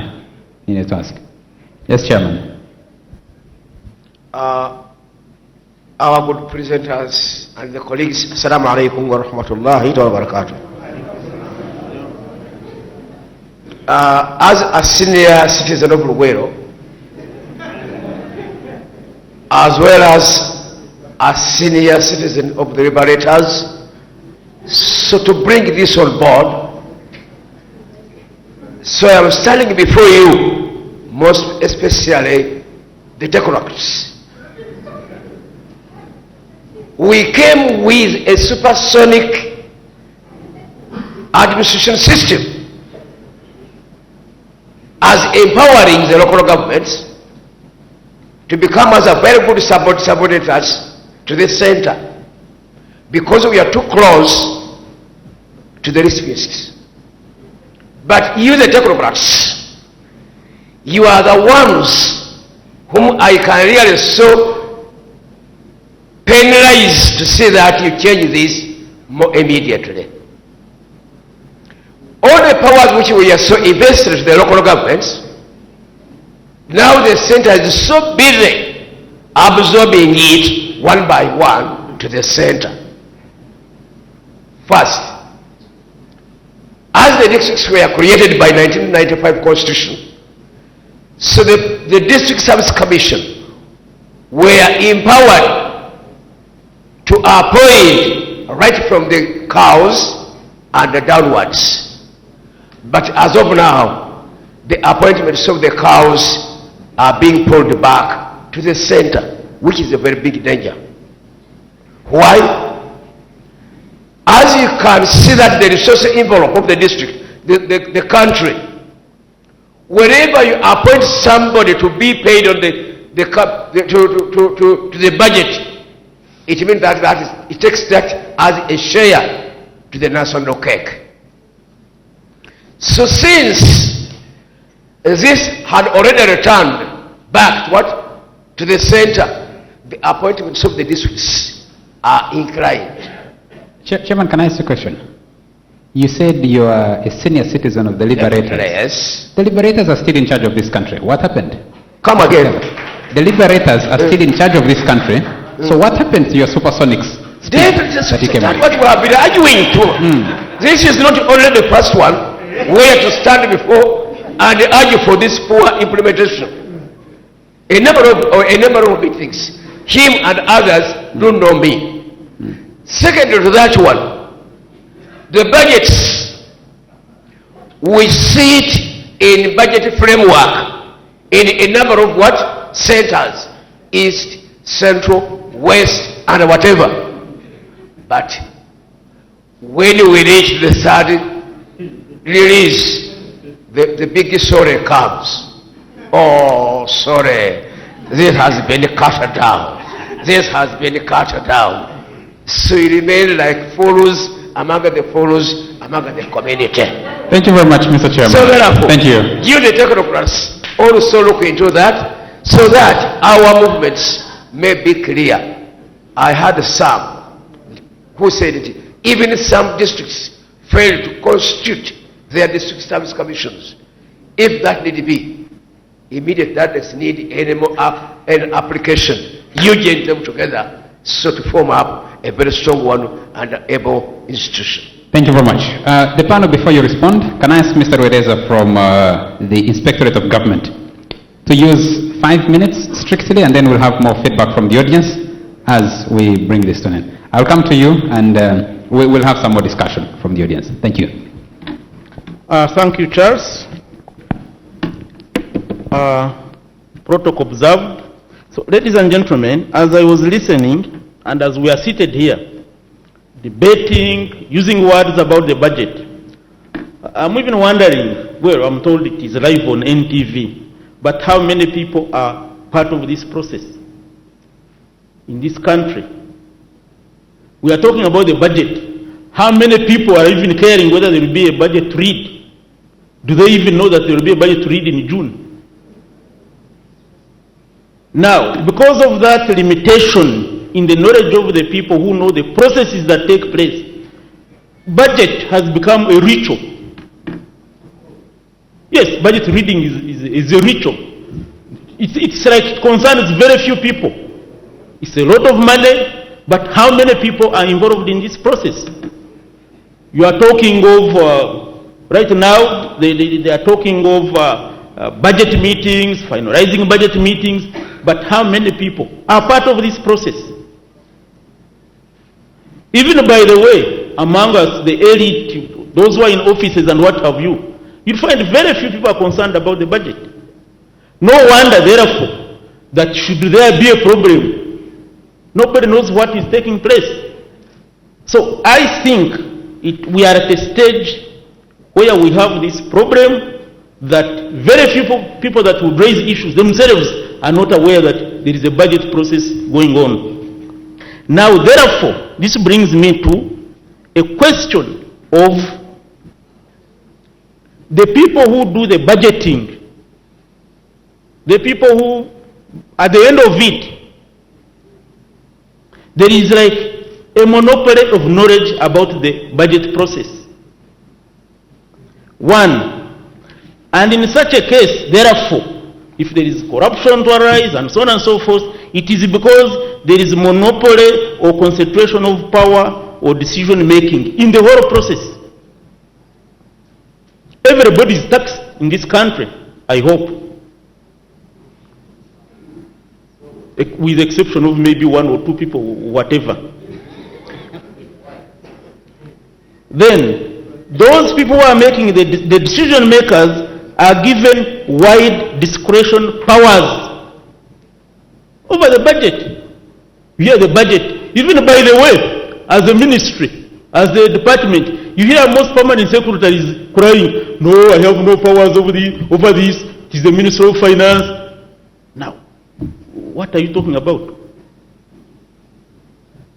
3, the discretionary powers lack the attendant controls requiring accountability and transparency. You see, in a process like this, somebody is empowered by the law to have discretionary powers. And it's to me, it's a big problem. Because if I've decided to do this, you say, why are you doing this? I waive the law and say, but in accordance with the law, I've decided to do this. Now, therefore, are we in a position to determine and make meaningful contribution to the budget? Possibly yes, and possibly no. However, as a country, you see, we go to the national objectives. Sometimes this is theoretical, but this is what we go by. Objective 26 of the Constitution, which talks about accountability. That all those who occupy public office have power, have public power, they hold it in trust for the people. Yes, if I hold the office in trust for the people, and I decide, haven't I decided for the people? In trust for the people. So, the theory bit of it is okay, but the practical bit is what brings a problem. Ladies and gentlemen, whereas there's, where the distribution of power over public expenditure and decision-making process is a monopoly, and by law, it becomes a big problem. Now, the budget process is supposed to be consultative and participatory. At least that's what is in terms of, that's what is on paper. But apart from this workshop we are here, how many other times have you been consulted? And even when you have been consulted, are you sure your views have been taken into account? Possibly yes, and possibly no. Secondly, those who use, who formulate and control the budget, and how are they held accountable? Yes, they are held accountable. Thank you very much for joining us for this live televised debate, the third annual high-level policy dialogue on the budget, organized by Accord and brought to you by Accord.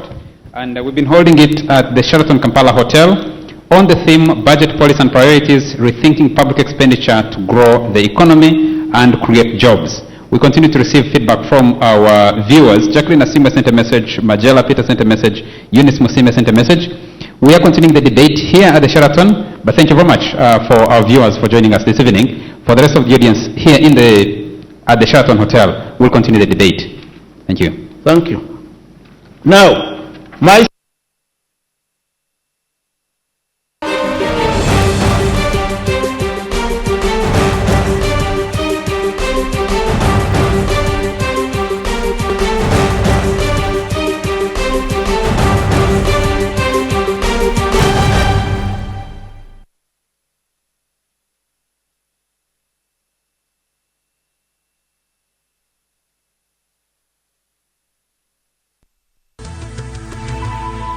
NTV, turning on your world.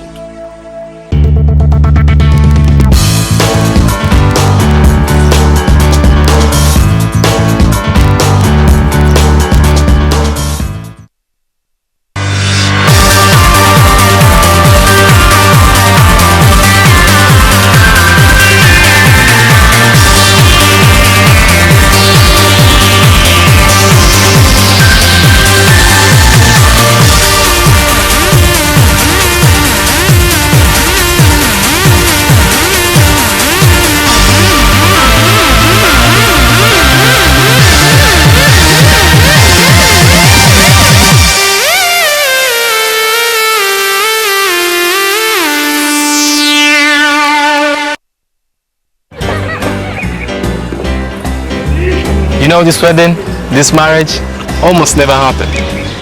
It's like this girl and boy really loved each other. But you see, none of the friends thought this would happen. The boy's friend thought they would lose their friend. Girl's friends thought they would lose her. Then they realized the truth. Marriage is not about losing friends. It's about making more friends. Ultimately, it's one big circle of friends. Cheers to weddings. Some marriages are good for everyone, like the one between Airtel and Worried. With Airtel and Worried merging, you will be part of one big circle of 7.2 million friends. Let the celebrations begin.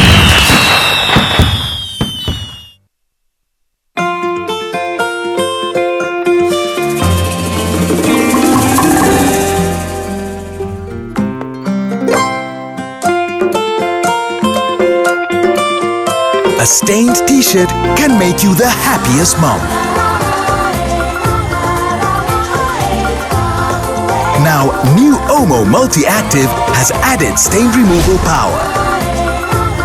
It removes even tough stains in just one step. Best ever stain removal from new Omo. Bottle of Sprite. Hear this. Never lose sight of who you are. A lemon lime beverage that makes the thirsty people less thirsty. Moment of silence for this beat that I'm about to kill. Hitting all you rappers signed a suicidal deal. No hard feelings, pimping this with authentic ears. Month old denim, 30 grand in this beat that I'm on. Y'all was sleeping on me, so I had to turn the lights on. My pocket's swollen, I should put some ice on. Shout out to Breezy, could've never did alone. Where's my manners? Pardon me for this grammar, this Virginia country grammar going nuts like some planners, and my chain feel like an anchor. When I told you to use your head, I ain't want you to be no thinker. Oh, delicious. It's your moment.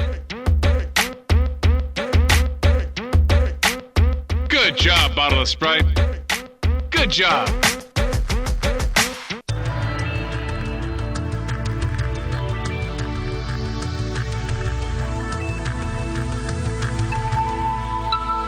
This is NTV.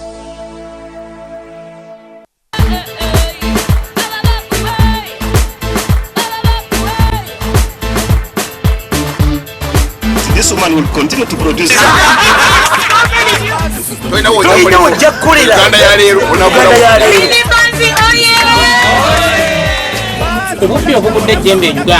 Billions of money are still stuck somewhere.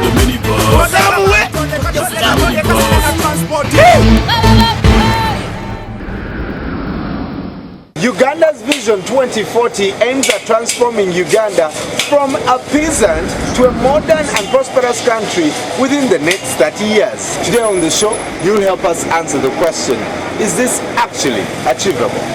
In the second part of the show, we'll be talking, zooming in, focusing and dissecting those women that put makeup when they're in public, in taxis, on the borders, even find them on Shell, busy putting makeup. We'll talk about those ones. The minibus is on its way to Bweyogerere. Are you ready? Let's get into the minibus. Chogere. Yeah, it's an open mic, passengers chosen right, where we can bring what we know to life. No topic off limits, no gimmick specific, giving a voice to the people for a minute. Welcome to Minibus Chogere. Monday to Friday at 6:30 p.m. Well, today on the show we are going to talk about Vision 2040 and something that Uganda launched about 3 weeks ago. Very exciting. The president signed the book, and we are going to look at Vision 2040 in the eyes of the common man. Well, our parliamentarians have done their job. They have discussed. National Planning Authority has set out the roadmap to 2040. But the question is, among very many people, is this vision actually achievable? There was a plan where we had trains, where we had skyscrapers. Well, skyscrapers are starting to go up. But is this actually achievable? If you have anything to say, just go to Facebook or tweet us or send us a text on your phone to 6565. I'll probably start by asking, what do you know about Vision 2040? What have you heard? It is achievable. But the only thing which can make it not achievable is corruption. What do you know about? Yes, it is achievable, but when they say Vision 2040 is here, what are some of the things that you noted about this? It will be another city. I don't find myself pathing there up. Roads climbing each other. It will be a fantastic city. Fantastic. But maybe after fighting corruption. Yeah. Vision 2040, let me just give you some of the highlights of Vision 2040. Ugandans who are living below the poverty line, who are currently at 25%, will have reduced to 5% by the year 2040. Percentage y'abantu kati below the poverty line kitegeza nti buli lunaku ofuna less than $2,000 $2,500. $2,500. 2,500, so you live below the poverty line. Tujja kuba reducing ebitundu 5 ku buli 100 by 2040. the 11% of Ugandans who have access to electricity will have increased to 80%. This is where I expect people to clap. No, yes, they are not clapping. 11 to 80%. That's in 30 years. Literally every Ugandan will have access to electricity. While those accessing self-piped clean water will have increased to 80% from 15%. I want to be in that world. Also, the development plan suggests that Uganda's level of urbanization will have increased to 60% in the next 30 years from the current 13%. Will it be for free or? They didn't tell us. What do you mean? Of course. I've moved to various villages. Yes. Whereby, like, if someone gets 1,000 or 5,000, really see like as if it's something really. Or now, like, if you get now like 10,000, maybe you give it to someone. There is a way they look at it like it's not possible. You get it? So now, like, if someone says, everyone will be able to access that unless it is for free. Yeah, that's what they think. Mutaka kufuna obukadde bubiri and more. Mwagala naye ate bukyali maaso 2040. Kiri maaso nnyo. Era natuukira okufuna obukadde obubiri. Ate ssente ejja kuba eweddemu. Nja kuba nfuna obukadde obubiri naye ng'ate oluvalu yayo tekyalina. Ng'era giringa kati bwe nfuna ebiri. Kuba kiri maaso 2040 singa bagenda nti 2020 kale kiri kumpi naye 2040 tujja kubeera tetulinawo nkyukakyuka kuba kiri mu maaso. Oyinza okufuna obukadde bubiri naye when you are going to buy a hen. Oh, sure. You are too bad, but you are going to buy a hen, just a hen. You buy a bag of money, we are going to buy a goat. Yes, let's look at some of the projections. For example, in the health sector, everyone will have health insurance, universal health insurance. Who will be paying? Government will be should be paying. Are you sure? Yes. Are you sure? That's impressive. You know, the government is saying all this and planning all this, considering that we have oil, and they are planning, okay, when oil comes, we shall have built schools, That's what I started we shall have with. built roads, had high-speed train just bought from Mukabale to here. It's no longer 7 hours. Within 30 minutes, They are talking of oil. you are here. Let's start. Let it be. If the moment they started running that oil, those guys immediately they start now. You see the stomach penetrating. You ask, hey, where is the money? Where is the money? Where is the money? When they are thinking their money, it is not our money. They are talking of oil. That time will come, you will see. So for you, it's not an issue of whether we shall get the money. It's an issue of who will chew the money. Do you believe in this? When you look at the current trend, yes, especially in the civil service, in the central government it is okay, but when you come to local government, those people down there, it is worse. And when you go to teachers, I don't know what can I say. Because with the teachers, secondary school teachers, some of them are earning the salary of primary teachers. Yes. For those who are lucky, who are on the payroll, but very many are not on the payroll. Now when you look at the civil servants in the local government, I don't know what to say, because almost we are like those peasants there who did go to school, like farmers. Farmers are earning more. Actually, they are earning more. But when you go to a place like in Utareja there, where you're cultivating something like, okay, fine, maize, and you, in an acre, you can get on about 4 bags. Are you together? You are like a him. There is no difference. Right. Because you get somebody in Utareja is qualified, CPA, did certified public accountant, has a degree. Actually, at the level at which is in that place, the money is getting about 700,000.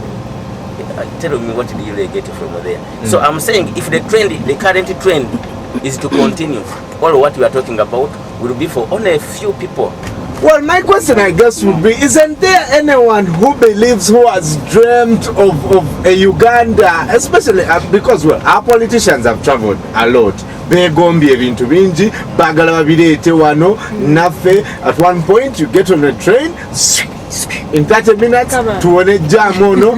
By that time, hopefully, nafe tuja kubera in a mini train, ngamochiteka abantu.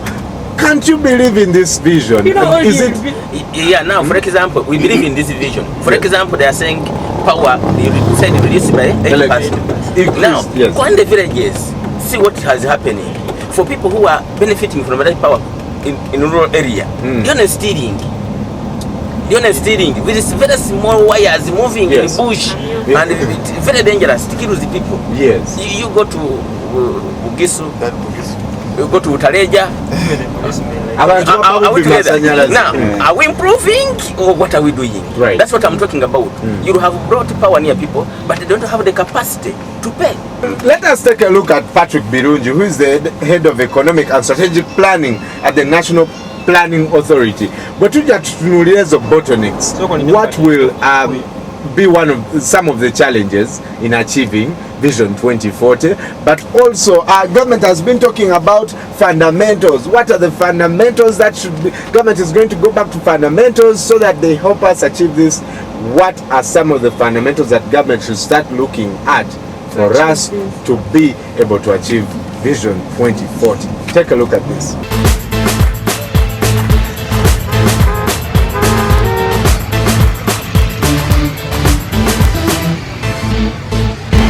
The core issues and targets are quite varied, but I'll concentrate on the major ones. First, it looks at harnessing opportunities that this country is endowed with by strengthening fundamentals. Now, opportunities include tourism, agriculture, oil and gas, other minerals, abundant labor force, and so on.